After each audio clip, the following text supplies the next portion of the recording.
वन्दितपादपद्मं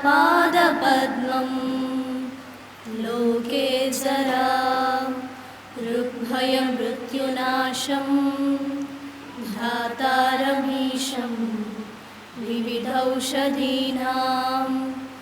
धन्वन्तरेरमानातं सर्वरोगनिवारकम् आयुर्वेदप्रवर्तारं वन्दे पीयूषदायकम्। सर्वे जनाः सुखिनो भवन्तु, सर्वे सन्तु निरामयाः, सर्वे भद्राणि पश्यन्तु, मा कश्चित् दुःखभाग् भवेत्। ॐ शान्ति शान्ति शान्तिः। गणनाथ विघ्नविनाश कोटिसूर्यप्रभुबालप्रकाश। हे गणनाथ विघ्नविनाश कोटिसूर्यप्रभुबालप्रकाश। पाशाङ्कुशधर पापविनाश, पाशाङ्कुशधर पापविनाश। सुरमुनिवन्दित श्रीगणेश, सुरमुनिवन्दित जय गणेश। सुरमुनिवन्दित श्रीगणेश, सुरमुनिवन्दित जय गणेश। हे गणनाथ विघ्नविनाश कोटिसूर्यप्रभुबालप्रकाश, कोटिसूर्यप्रभुबालप्रकाಶ। ಪ್ರಾರ್ಥನೆ ಮಾಡಿದ ನಮ್ರತಾ ಮತ್ತು ಸಂಗಡಿಗರಿಗೆ ಧನ್ಯವಾದಗಳು. ಈಗ ಎಲ್ಲರನ್ನೂ ಸ್ವಾಗತಿಸಲಿದ್ದಾರೆ ನಮ್ಮ ಜನಶಿಕ್ಷಣ ಸಂಸ್ಥೆಯ ಪ್ರೋಗ್ರಾಮ್ ಆಫೀಸರ್ ಆಗಿರುವಂಥ ಜಗದೀಶರು.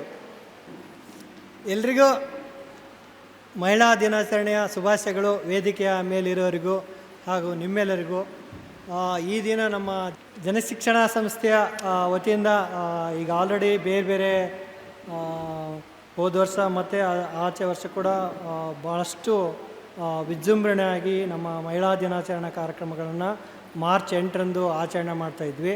ಸೊ ಹಾಗೇ ಕೂಡ ಈ ವರ್ಷವೂ ಕೂಡ ಮಾರ್ಚ್ 8ರ ಬದಲಾಗಿ ನಿನ್ನೆ ಹೋಳಿ ಹುಣ್ಣಿ ಹಬ್ಬ ಇರೋದ್ರಿಂದ ಮಾರ್ಚ್ 9ರಲ್ಲಿ ನಾವು ಈ ದಿನ ಮಹಿಳಾ ದಿನಾಚರಣೆ ಕಾರ್ಯಕ್ರಮವನ್ನು ನಮ್ಮ ಮಲೆಬೆನ್ನೂರು ಶ್ರೀ ರಂಗನಾಥ ದೇವಸ್ಥಾನದ ಸನ್ನಿಧಿಯಲ್ಲಿ ಈ ಒಂದು ದಿನಾಚರಣೆಯನ್ನು ಹಮ್ಮಿಕೊಂಡಿದ್ದೀವಿ.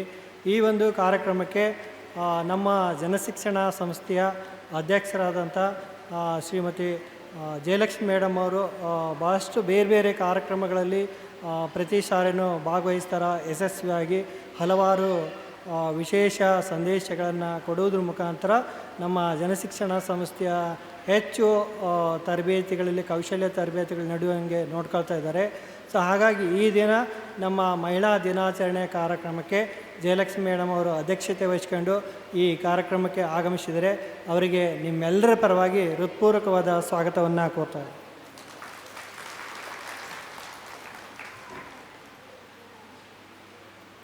ಹಾಗೆ ನಮ್ಮ ಜನಶಿಕ್ಷಣ ಸಂಸ್ಥೆಯ ಇನ್ನೊಬ್ಬರು ಉಪಾಧ್ಯಕ್ಷರಾದಂಥ ಶ್ರೀಮತಿ ನಾಗರತ್ನ ಮೇಡಮ್ ಅವರಿದ್ದಾರೆ.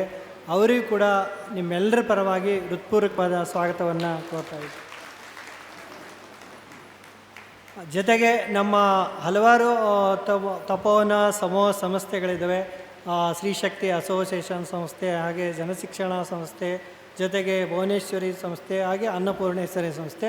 ಅದರ ಜೊತೆಗೆ ತಪೋವನ ಸಮೂಹ ಸಂಸ್ಥೆಯಲ್ಲಿ ಆಯುರ್ವೇದಿಕ್ ಮೆಡಿಕಲ್ ಕಾಲೇಜ್ ಮತ್ತು ಆಸ್ಪತ್ರೆ ಮತ್ತು ಯೋಗ ಮತ್ತು ಪ್ರಕೃತಿ ಚಿಕಿತ್ಸೆ ಹಾಸ್ಪಿಟ್ಲ್ ಕೂಡ ಇದೆ.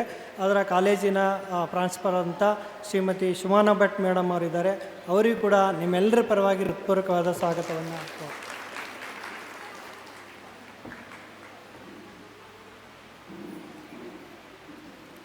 ಹಾಗೆ ನಮ್ಮ ಇದೆಲ್ಲ ಕಾರ್ಯಕ್ರಮವನ್ನು ನಡೆಸ್ಕೊಂಡು ಹೋಗಲಿಕ್ಕೆ ನಿರ್ದೇಶನವನ್ನು ನೀಡ್ತಾ ನಮ್ಮ ಹಲವಾರು ತರಬೇತಿಗಳನ್ನು ಯಶಸ್ವಿ ಮಟ್ಟದಲ್ಲಿ ಒಯ್ಯಲಿಕ್ಕೆ ಕಾರಣೀಭೂತರಾದಂಥ ಶ್ರೀಮತಿ ಶೈಲೇಶ್ವರಿ ಮೇಡಮ್ ಅವರು ಜನಶಿಕ್ಷಣ ಸಂಸ್ಥೆ ನಿರ್ದೇಶಕರಿದ್ದಾರೆ. ಅವರಿಗೂ ಕೂಡ ನಿಮ್ಮೆಲ್ಲರ ಪರವಾಗಿ ಹೃತ್ಪೂರ್ವಕವಾದ ಸ್ವಾಗತವನ್ನು ಕೋರ್ತಾ ಇದ್ದೀನಿ. ಜೊತೆಗೆ ನಮ್ಮ ಎಲ್ಲ ತರಬೇತಿಗಳು ಯಶಸ್ವಿ ಆಗಬೇಕಾದ್ರೆ, ಹಾಗೆ ನೀವು ತರಬೇತಿ ತಗೊಂಡವರು ಒಳ್ಳೆಯ ಉದ್ಯಮವನ್ನು ಮಾಡಬೇಕಾದ್ರೆ ಅದಕ್ಕೆ ಮುಖ್ಯವಾಗಿ ಹಣಕಾಸಿನ ವ್ಯವಸ್ಥೆ ಬೇಕೇ ಆಗುತ್ತೆ. ಸೊ ಹಣಕಾಸಿನ ವ್ಯವಸ್ಥೆಗೆ ಮುಖ್ಯವಾಗಿ ನಮಗೆ ಸಪೋರ್ಟಿವ್ ಆಗಿ ಬಂಡವಾಳ ನೀಡೋಕ್ಕೆ ಯಾವುದಾದ್ರೂ ಬೇರೆ ಬೇರೆ ಬ್ಯಾಂಕ್ಗಳಿದ್ದಾವೆ. ಕೆನರಾ ಬ್ಯಾಂಕ್ ಇದೆ, ಬೇರೆ ಸಿಂಡಿಕೇಟ್ ಅಥವಾ ಗ್ರಾಮೀಣ ಬ್ಯಾಂಕ್ ಇದೆ, ಬೇರೆ ಬೇರೆ ಬ್ಯಾಂಕ್ ಇದೆ. ಮುಖ್ಯವಾಗಿ ನಮ್ಮ ಮಲೆಬೆನ್ನೂರಲ್ಲಿ SBI ಬ್ಯಾಂಕ್ ಇದೆ. ಮೇಡಮ್ ಅವ್ರನ್ನ ಶ್ರೀಮತಿ ರಶ್ಮಿ ಮೇಡಮ್ ಅವ್ರನ್ನ ಕೇಳ್ಕೊಂಡ್ವಿ. ಅವರು ಈ ಕಾರ್ಯಕ್ರಮಕ್ಕೆ ಬರ್ಬೇಕಂತ ಹೇಳಿದ್ರು. ಅವರು ಈ ಕಾರ್ಯಕ್ರಮಕ್ಕೆ ಇದ್ದಾರೆ. ಅವರಿಗೆ ನಿಮ್ಮೆಲ್ಲರ ಪರವಾಗಿ ಹೃತ್ಪೂರ್ವಕವಾದ ಸ್ವಾಗತವನ್ನು ಕೊಡ್ತಾ ಇದ್ದೀವಿ. ಹಾಗೆ ಈ ಕಾರ್ಯಕ್ರಮಕ್ಕೆ ನಮ್ಮ ತಪೋವನ ಆಯುರ್ವೇದಿಕ್ ಮೆಡಿಕಲ್ ಕಾಲೇಜಿನ ಡಾಕ್ಟರ್ ಯಶೋಧ ಮೇಡಮ್ ಇದ್ದಾರೆ. ಅವರಿಗೂ ಕೂಡ ನಿಮ್ಮೆಲ್ಲರ ಪರವಾಗಿ ಹೃತ್ಪೂರ್ವಕವಾದ ಸ್ವಾಗತವನ್ನು ಕೋರ್ತಾ ಇದ್ವಿ. ಹಾಗೆ ಶ್ರೀಮತಿ ಡಾಕ್ಟರ್ ದರ್ಶಿನಿ ಮೇಡಮ್ ಅವರಿದ್ದಾರೆ. ಅವರಿಗೂ ಕೂಡ ನಿಮ್ಮೆಲ್ಲರ ಪರವಾಗಿ ಹೃತ್ಪೂರ್ವಕವಾದ ಸ್ವಾಗತವನ್ನು ಕೋರ್ತಾ ಇದ್ದೀನಿ.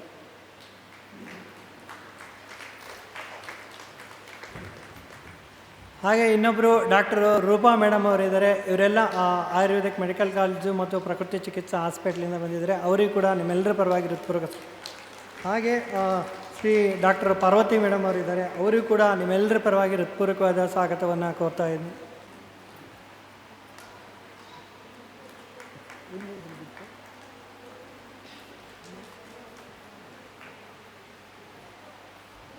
ಹಾಗೆ ಡಾಕ್ಟರ್ ಸ್ವಾತಿ ಮೇಡಮ್ ಅವರಿದ್ದಾರೆ. ಅವರಿಗೂ ಕೂಡ ನಿಮ್ಮೆಲ್ಲರ ಪರವಾಗಿ ಹೃತ್ಪೂರ್ವಕವಾದ ಸ್ವಾಗತವನ್ನು ಕೋರ್ತಾ ಇದ್ದೀನಿ. ಮುಖ್ಯವಾಗಿ ಈ ಒಂದು ಕಾರ್ಯಕ್ರಮಕ್ಕೆ ನಮ್ಮ ಎಲ್ಲ ತರಬೇತಿಯ ಸಂಪನ್ಮೂಲ ವ್ಯಕ್ತಿಗಳಿದ್ದಾರೆ. ಭಾಳಷ್ಟು ಜನ ಇದ್ದಾರೆ. ಸರೋಜಮ್ಮ ಇದ್ದಾರೆ, ಮಮತಾ ಇದ್ದಾರೆ, ಹಾಗೂ ಉಮಾ ನಾಡಿಗರ್ ಇದ್ದಾರೆ, ಮಂಜುಳಮ್ಮ ಇದ್ದಾರೆ. ಸೊ ಎಲ್ಲರೂ ಇದ್ದಾರೆ. ನಿಮ್ಮೆಲ್ಲರಿಗೂ ಕೂಡ ನಿಮ್ಮ ಸಂಪನ್ಮೂಲ ವ್ಯಕ್ತಿಗಳಿಗೆ ನಮಗೆ ಅಂದರೆ ಎಲ್ಲ ತರಬೇತಿಗಳನ್ನು ನಡೆಸ್ಕೊಂಡೋಕ್ಕೆ ಒಬ್ಬರು ಗುರುಗಳು ಬೇಕು. ಸೊ ಆ ಗುರುಗಳು ಸಂಪನ್ಮೂಲ ವ್ಯಕ್ತಿಗಳಿದ್ದಾರೆ. ಅವರಿಗೆ ನಿಮ್ಮೆಲ್ಲರ ಪರವಾಗಿ ಹೃತ್ಪೂರ್ವಕವಾದ ಸ್ವಾಗತವನ್ನು ಕೋರ್ತಾ ಇದ್ದೀನಿ. ಜೊತೆಗೆ ನೀವೆಲ್ಲ ಏನು ತರಬೇತಿ ಪಡ್ತಾ ಇದ್ದೀರಿ, ಎಲ್ಲ ಕಲಿಕಾರ್ಥಿಗಳು ಮಲೆಬೆನ್ನೂರು ಇರ್ಬೋದು, ಬೇರೆ ಬೇರೆ ಹಳ್ಳಿಯಿಂದ ಬಂದಿದ್ದೀರಿ. ಸೊ ಕುಂದೂರು ಇರ್ಬೋದು, ನಮ್ಮ ಹರಿಹರದಿಂದ ಬಂದಿರ್ಬೋದು. ಸೊ ಎಲ್ಲರಿಗೂ ನಿಮ್ಮೆಲ್ಲರಿಗೂ ಈ ಒಂದು ಮಹಿಳಾ ದಿನಾಚರಣೆಯ ಪ್ರಯುಕ್ತ ನಿಮ್ಮೆಲ್ಲರಿಗೂ ಹೃತ್ಪೂರ್ವಕವಾದ ಸ್ವಾಗತವನ್ನು ಕೋರ್ತಾ ಇದ್ದೀನಿ. ಜೊತೆಗೆ ನಮ್ಮ ಜನಶಿಕ್ಷಣ ಸಂಸ್ಥೆಯ ಎಲ್ಲ ಸಿಬ್ಬಂದಿಯವರಿಗೂ ನಿಮ್ಮೆಲ್ಲರ ಪರವಾಗಿ ಹಾಗೂ ನಮ್ಮ ಸಂಸ್ಥೆಯ ಪರವಾಗಿ ಹೃತ್ಪೂರ್ವಕವಾದ ಸ್ವಾಗತವನ್ನು ಕೋರ್ತಾ ಇದ್ದೀನಿ.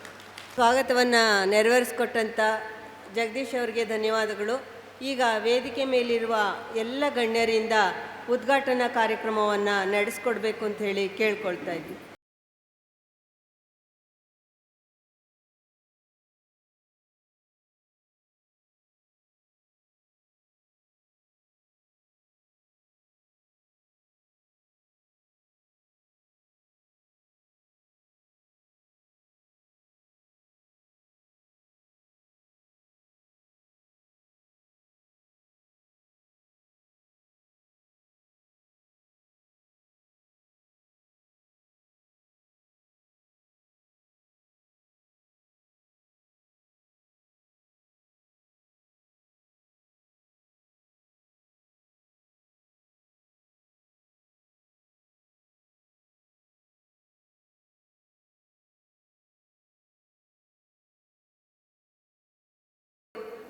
ಮಹಿಳೆಯ ಬಗ್ಗೆ ತುಂಬ ವಿಶೇಷವಾಗಿ ಮಾಹಿತಿಯನ್ನು ಕೊಟ್ಟಿರುವಂಥ ಮಹಿಳೆಯವರು.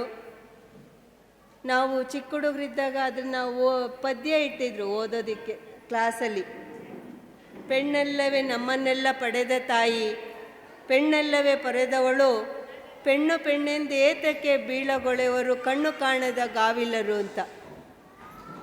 ಹೆಣ್ಮಕ್ಳು ಏನೂ ಉಪಯೋಗ ಇಲ್ಲ ಅನ್ನೋ ಥರ ಮಾತಾಡ್ತಾರಲ್ಲ, ಅಂಥವ್ರನ್ನ ನೋಡಿ ಬರೆದಿರೋ ಅಂಥದ್ದು. ಅಂದರೆ ಹೆಣ್ಮಕ್ಳ ಬಗ್ಗೆ ತುಂಬ ಹಿಂದೆ ಕೆಲವರು ದೇವತೆ ಸ್ಥಾನ ಕೊಟ್ಟು ಪೂಜ್ಯನೀಯವಾಗಿ ನೋಡ್ತಾ ಇದ್ದರೆ, ಕೆಲವು ಕಡೆ ಅವಳಿಗೆ ತುಂಬ ನೋವು ಹಿಂಸೆಯನ್ನು ಕೊಡೋ ಅಂಥದ್ದು ತುಂಬ ಹಿಂದಿಂದನೂ ಇತ್ತು, ಈಗಲೂ ಕೆಲವು ಕಡೆ ಇಲ್ಲ ಅಂತ ಇಲ್ಲ, ಈಗಲೂ ಇದೆ. ಈಗ ಹೇಳ್ತಾರೆ, ಎಷ್ಟೋ ಜನ ಮನೆಗಳಲ್ಲಿ ಹೇಳ್ತಾರೆ, ಹೆಣ್ಣಂತಂದರೆ ಮನೆಯಲ್ಲಿ ಕಣ್ಣಿದ್ದಂಗೆ ಅಂತ. ಒಂದು ಹೆಣ್ಣೇನಾದ್ರು ಶಿಕ್ಷಣ ಕಲ್ತ್ಬಿಟ್ರೆ ಆ ಮನೇನ ಸುವ್ಯವಸ್ಥಿತವಾಗಿ ನಡೆಸ್ಕೊಂಡು ಹೋಗ್ತಾಳೆ ಅಂತ ಈಗ ಹೇಳೋ ಅಂಥದ್ದಿದೆ. ಆದರೆ ಈ ಮಹಿಳಾ ದಿನಾಚರಣೆ ಅನ್ನೋಂಥದ್ದು, ಅಂತಾರಾಷ್ಟ್ರೀಯ ಮಹಿಳಾ ದಿನಾಚರಣೆ ಅನ್ನೋಂಥದ್ದು ಯಾಕೆ ಶುರುವಾಯಿತು ಅಂತ ಸ್ವಲ್ಪ ಹಿನ್ನೆಲೆ ನೋಡೋದಿದ್ರೆ, ಈ ಒಂದು ಮಹಿಳೆಯರ ವಿರುದ್ಧವಾಗಿ ದೌರ್ಜನ್ಯ ನಡೀತಾ ಇತ್ತು ಹಿಂದೆ, ತುಂಬ ಹಿಂದೆ. ವಿಶೇಷವಾಗಿ ಗಾರ್ಮೆಂಟ್ಸ್ಗಳಲ್ಲಿ ಕೆಲಸ ಮಾಡೋ ಕಡೆ ಮಹಿಳೆಯರಿಗೆ ದೌರ್ಜನ್ಯ ನಡೀತಾ ಇತ್ತು. ಆ ಹೋರಾಟನ, ಆ ದೌರ್ಜನ್ಯವನ್ನು ತಡೆಯೋದಕ್ಕೆ ಅಂತ ಹೇಳಿ, ಅದನ್ನು ನಿಲ್ಲಿಸೋದಕ್ಕೆ ಅಂತ ಹೇಳಿ ಪ್ರಾರಂಭವಾದಂಥದ್ದು ಈ ಒಂದು ಹೋರಾಟ.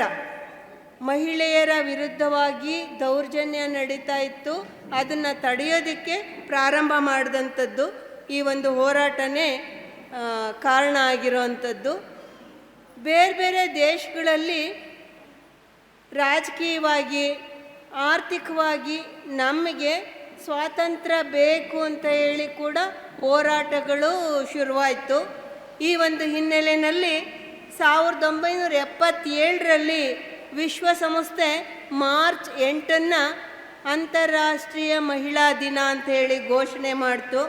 ಇದು ಯಾಕೆ ನಡೆಸಬೇಕು ಈ ಒಂದು ದಿನವನ್ನು ಅಂತಂದರೆ, ನಮ್ಮ ಮಹಿಳೆಯರು ಇವತ್ತಿಗೂ ಕೂಡ ಸಮಸ್ಯೆಗಳಲ್ಲಿದ್ದಾರೆ, ಆತಂಕಗಳಲ್ಲಿದ್ದಾರೆ. ಹೆಣ್ಣು ಭ್ರೂಣ ಹತ್ಯೆಗಳು ನಡೀತಾ ಇದೆ. ಶಿಕ್ಷಣದಿಂದ ವಂಚಿತರಾಗಿರೋಂಥ ಪ್ರಕರಣಗಳಿದ್ದಾವೆ.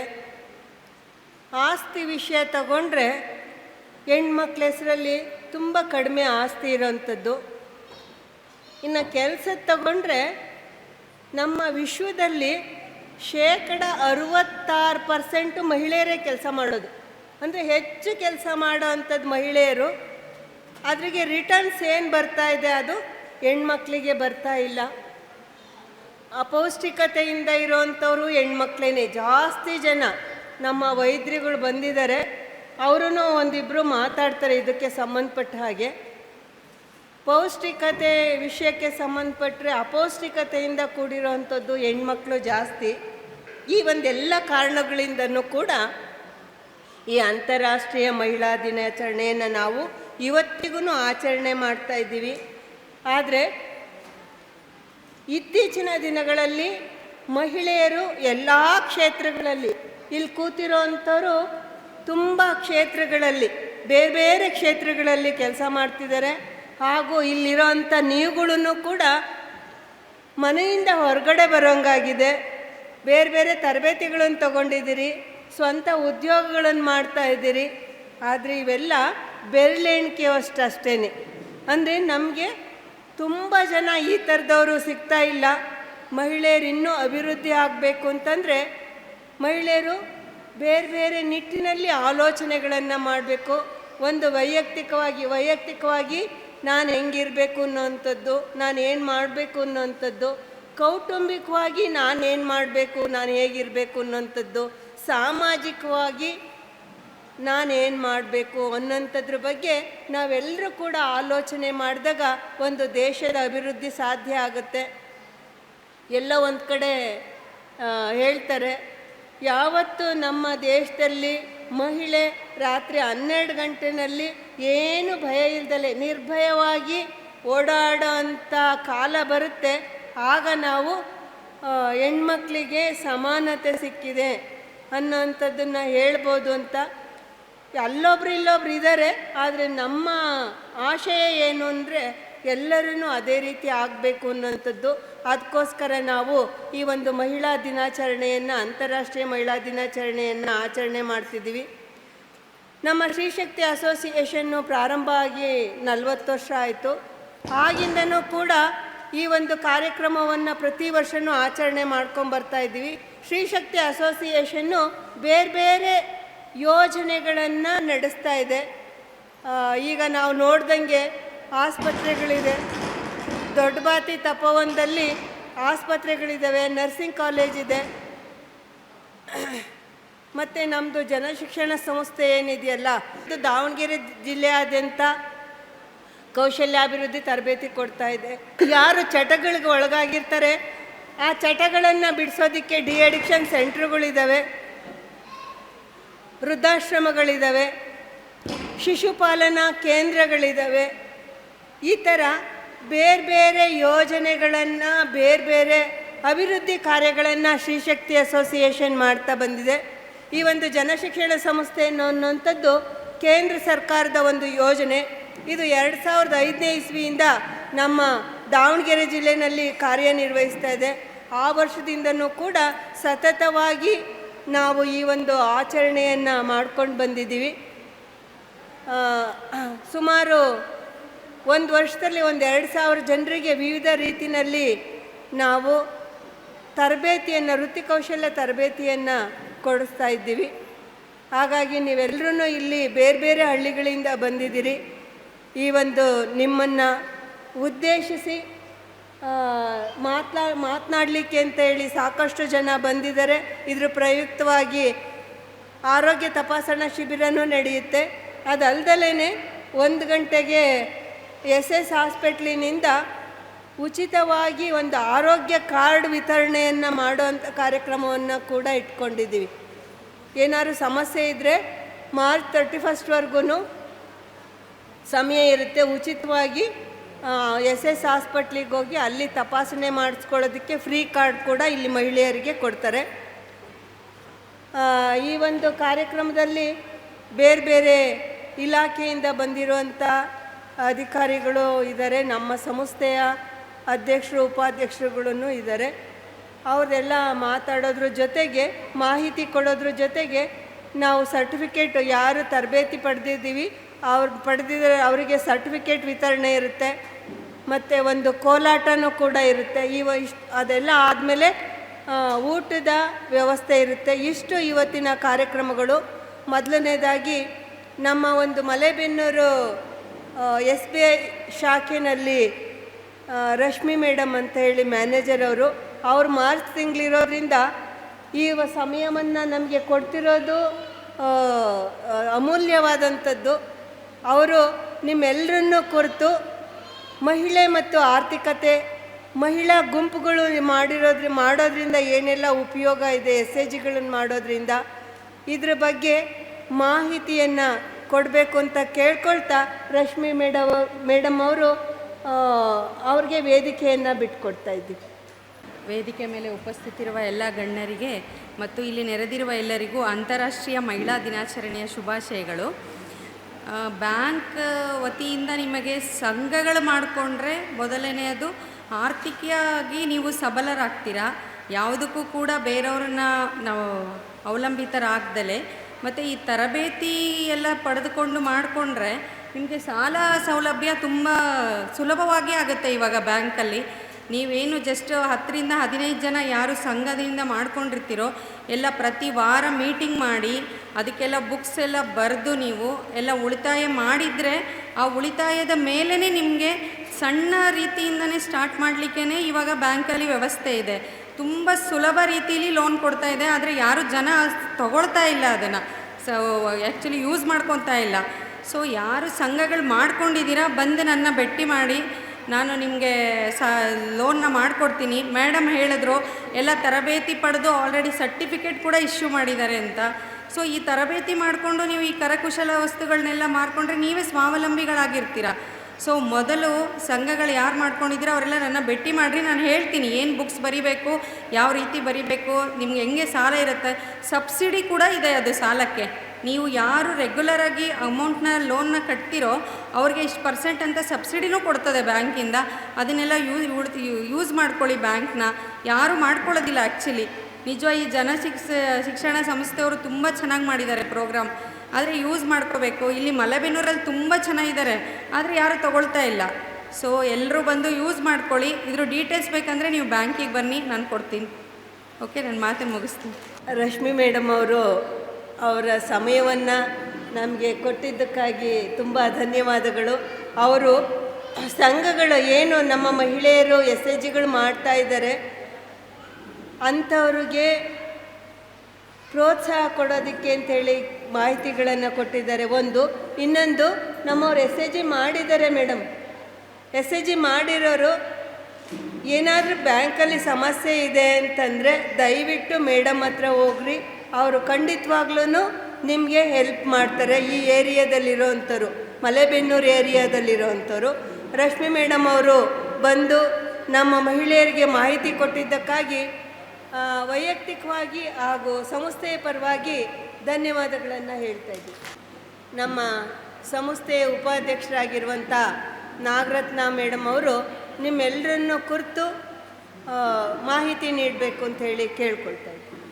ಇರ್ತಕ್ಕಂಥ ಗಣ್ಯರಿಗೆ ಹಾಗೂ ವೈದ್ಯಾಧಿಕಾರಿಗಳಿಗೆ ಹಾಗೂ ಕಾರ್ಯಕ್ರಮದ ಕೇಂದ್ರ ಬಿಂದು ಆಗಿರ್ತಕ್ಕಂಥ ತಮ್ಮೆಲ್ಲರಿಗೂ ಕೂಡ ಮಧ್ಯಾಹ್ನದ ವಂದನೆಗಳು ಹಾಗೂ ಅಂತಾರಾಷ್ಟ್ರೀಯ ಮಹಿಳಾ ದಿನಾಚರಣೆಯ ಶುಭಾಶಯಗಳು. ಏನಪ್ಪ ಮಹಿಳಾ ದಿನಾಚರಣೆ ಅಂದರೆ ಯಾಕೆ ಆಚರಿಸ್ತಾ ಇದ್ದೀವಿ ನಾವು ಅನ್ನೋದ್ರ ಬಗ್ಗೆ ಒಂದು ಸ್ವಲ್ಪ ತಿಳ್ಕೊಳ್ಳೋಣ ಅಂತ ಅನ್ಕೋತಾ ಇದ್ದೀನಿ.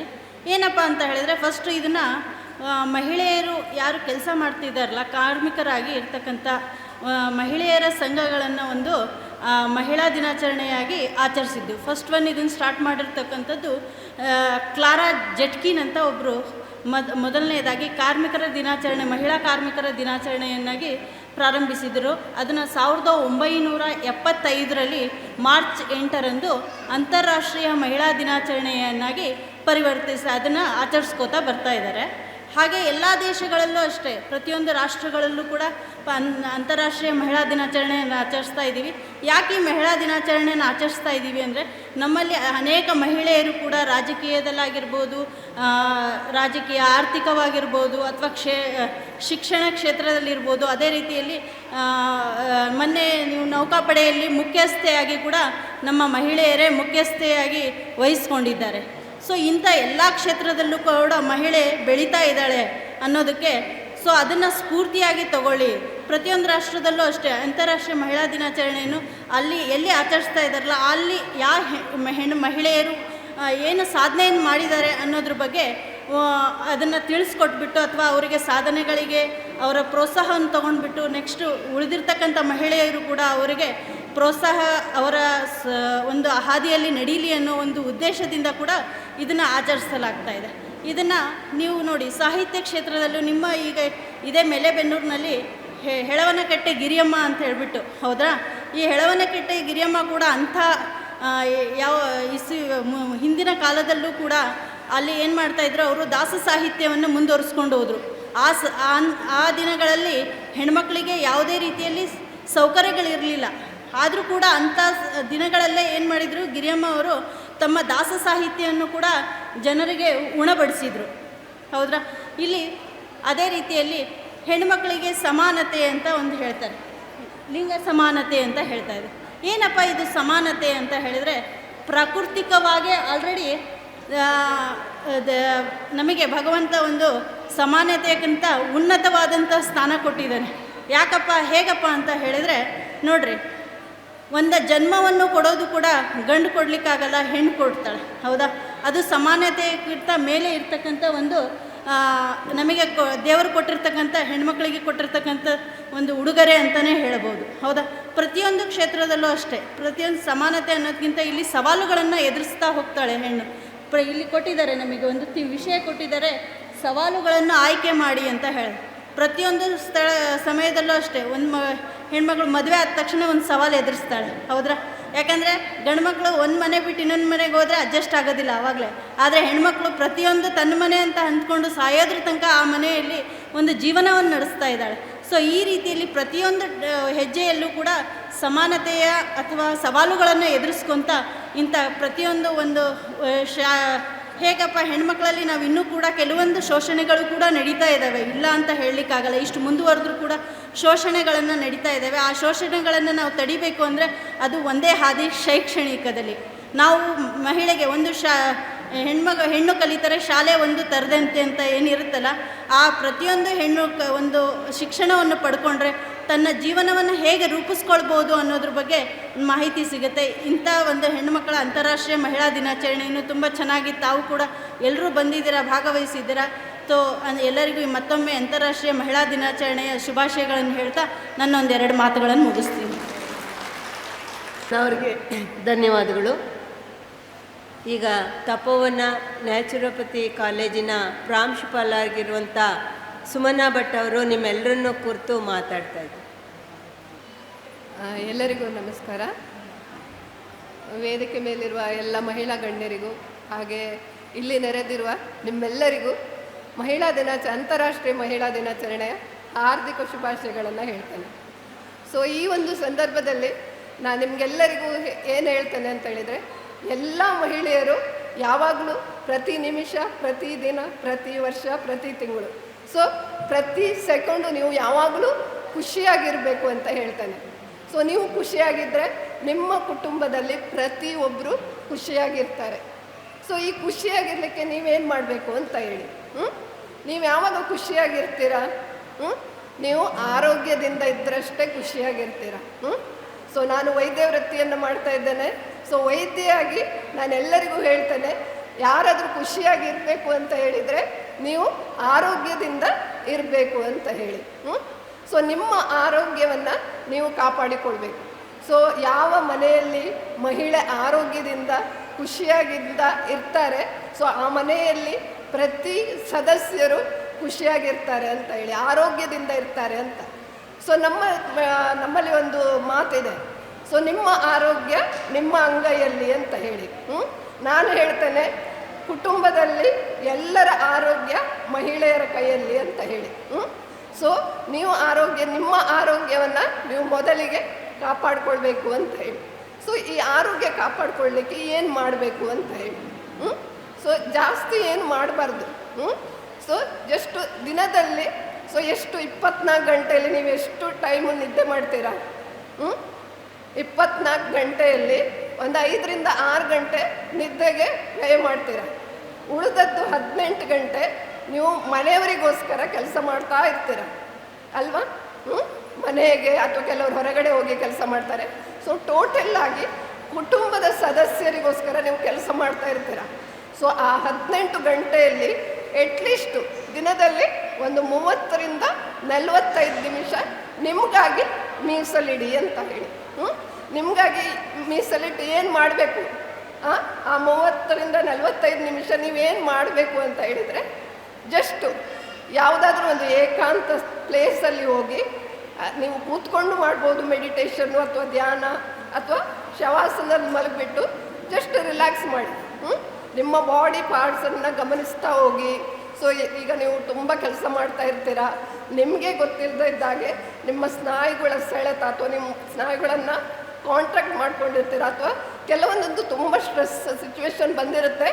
ನೀವು ಆ ಸ್ಟ್ರೆಸ್ ಬಗ್ಗೆ ನೀವು ಜಾಸ್ತಿ ತಲೆ ಕೆಡಿಸ್ಕೊಳ್ತಾ ಕೂತ್ಕೊಂಡ್ರೆ ಕೆಲಸ ಆಗೋದಿಲ್ಲ ಅಂತ ಅದನ್ನು ಬದಿಗೆ ತಳ್ಳಿ ಬಿಟ್ಟಿರ್ತೀರ.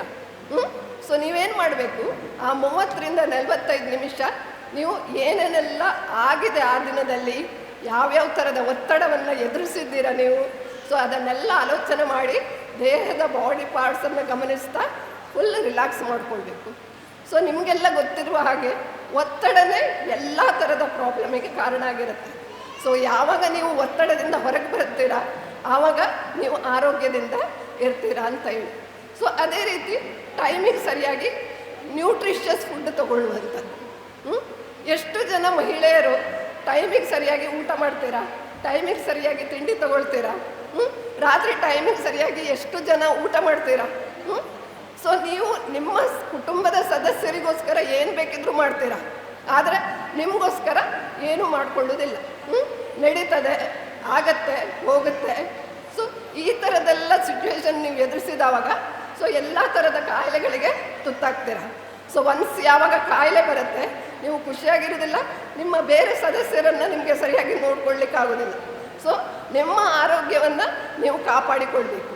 ಸೊ ನಾನು ನಿಮಗೆ ಏನು ಹೇಳ್ತೇನೆ, ಸೊ ಇಲ್ಲಿ ನಮ್ಮದು ತಪೋವನದಲ್ಲಿ ಒಂದು ಸಲ ತಪೋವನಕ್ಕೆ ಬನ್ನಿ. ತಪೋವನದಲ್ಲಿ ನಮ್ಮದು ಆಯುರ್ವೇದ ಅದೇ ರೀತಿ ಪ್ರಕೃತಿ ಚಿಕಿತ್ಸಾ ಆಸ್ಪತ್ರೆ ಇದೆ. ನೀವು ಒಂದು ಸಲ ಆಸ್ಪತ್ರೆಗೆ ಬಂದು ರಿಲ್ಯಾಕ್ಸೇಷನ್ ಟ್ರೀಟ್ಮೆಂಟ್ಸ್ ಅಂತ ಇದೆ.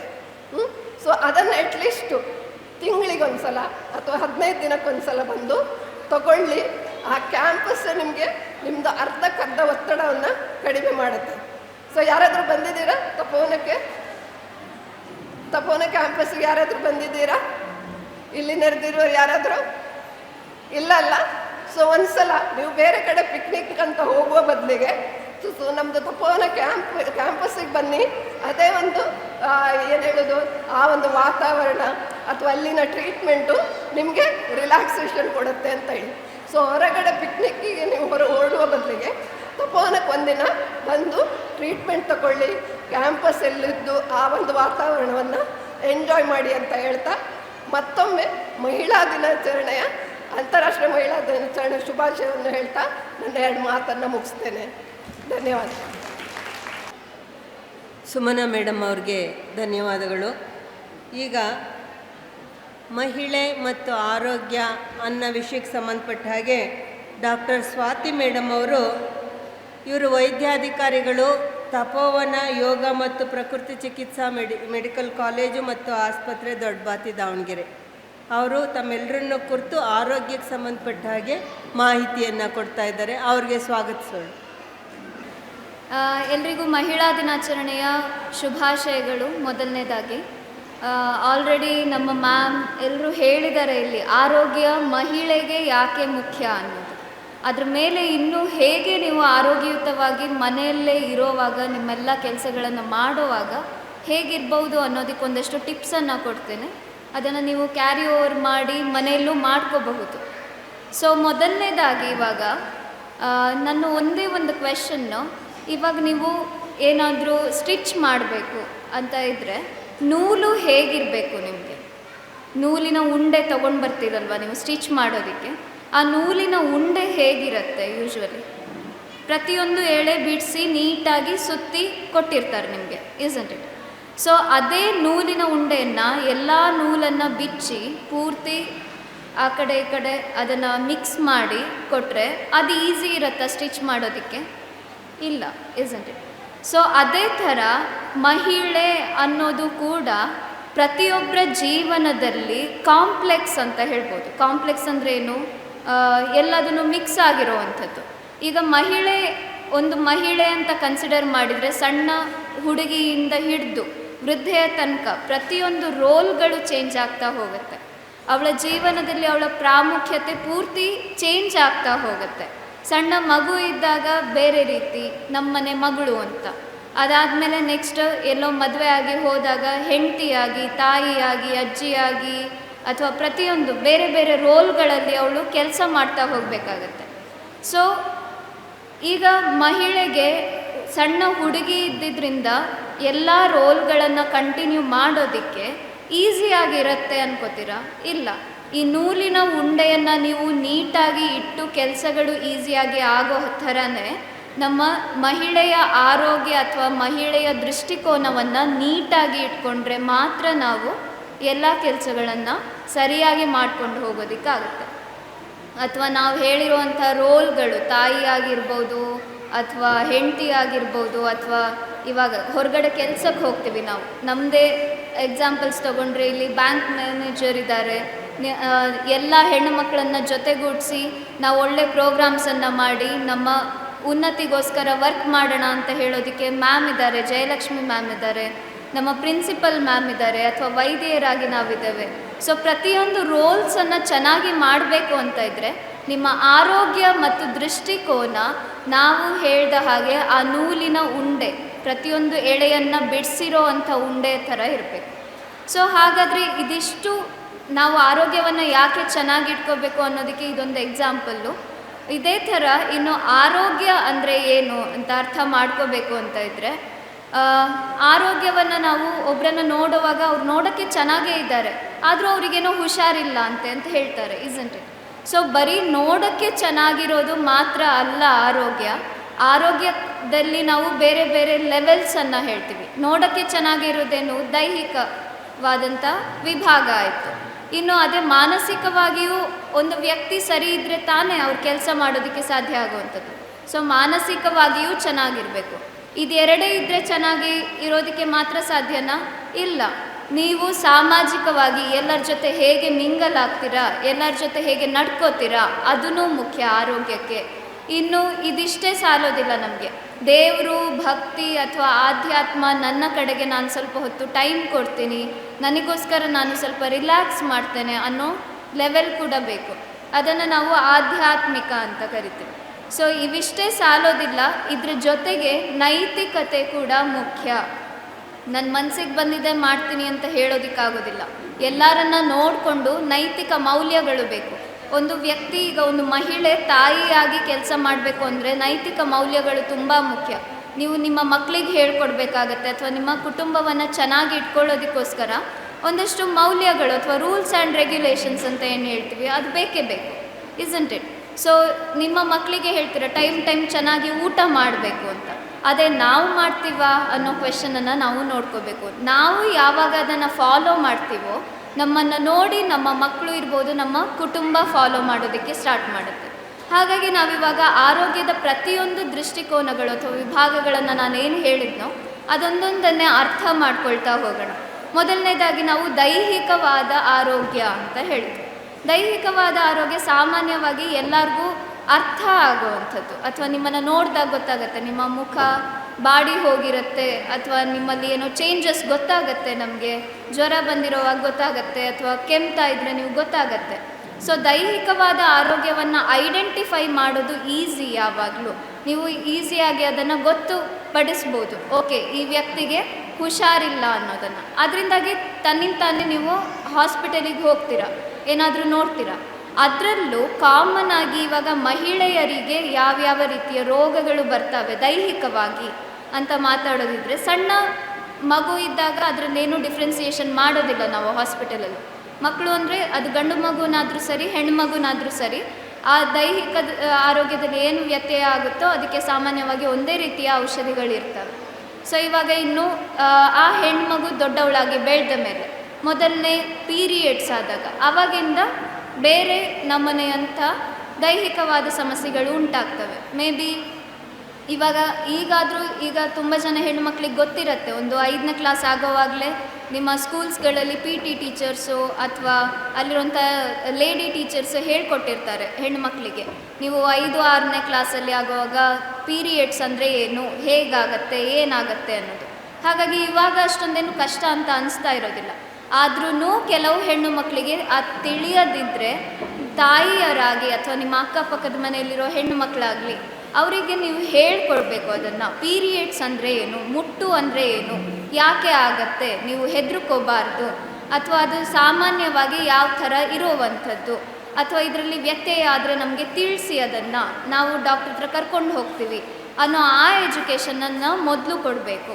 ಅದರ ಜೊತೆಗೆ ಇನ್ನು ಮಹಿಳೆಯಾಗಿ ರೀಪ್ರೊಡಕ್ಟಿವ್ ಏಜ್ ಅಂತ ಕರಿತೀವಿ. ಯಾವಾಗ ನಿಮ್ಮ ಮುಟ್ಟು ಸ್ಟಾರ್ಟಾಗಿ ಮುಟ್ಟು ನಿಲ್ಲೋ ತನಕ ಏನು ಏಜ್ ಗ್ಯಾಪ್ ಇದೆಯೋ ಅದನ್ನು ರೀಪ್ರೊಡಕ್ಟಿವ್ ಏಜ್ ಅಂತ ಕರಿತೀವಿ. ಆ ಏಜಲ್ಲಿ ಸಾಮಾನ್ಯವಾಗಿ ಬರುವಂಥ ತೊಂದರೆಗಳು ಬಿಳಿ ಮುಟ್ಟು ಇರಬಹುದು, ಅಥವಾ ಸುಸ್ತಾಗುವಂಥದ್ದು ಸಡನ್ನಾಗಿ, ಅಥವಾ ವೆಯ್ಟ್ ಜಾಸ್ತಿ ಆಗೋದು ಅಥವಾ ಕಮ್ಮಿ ಆಗೋದು. ಇದೂ ಹಾರ್ಮೋನಲ್ ಇಂಬ್ಯಾಲೆನ್ಸಿಂದ ಆಗುವಂಥ ತೊಂದರೆಗಳು.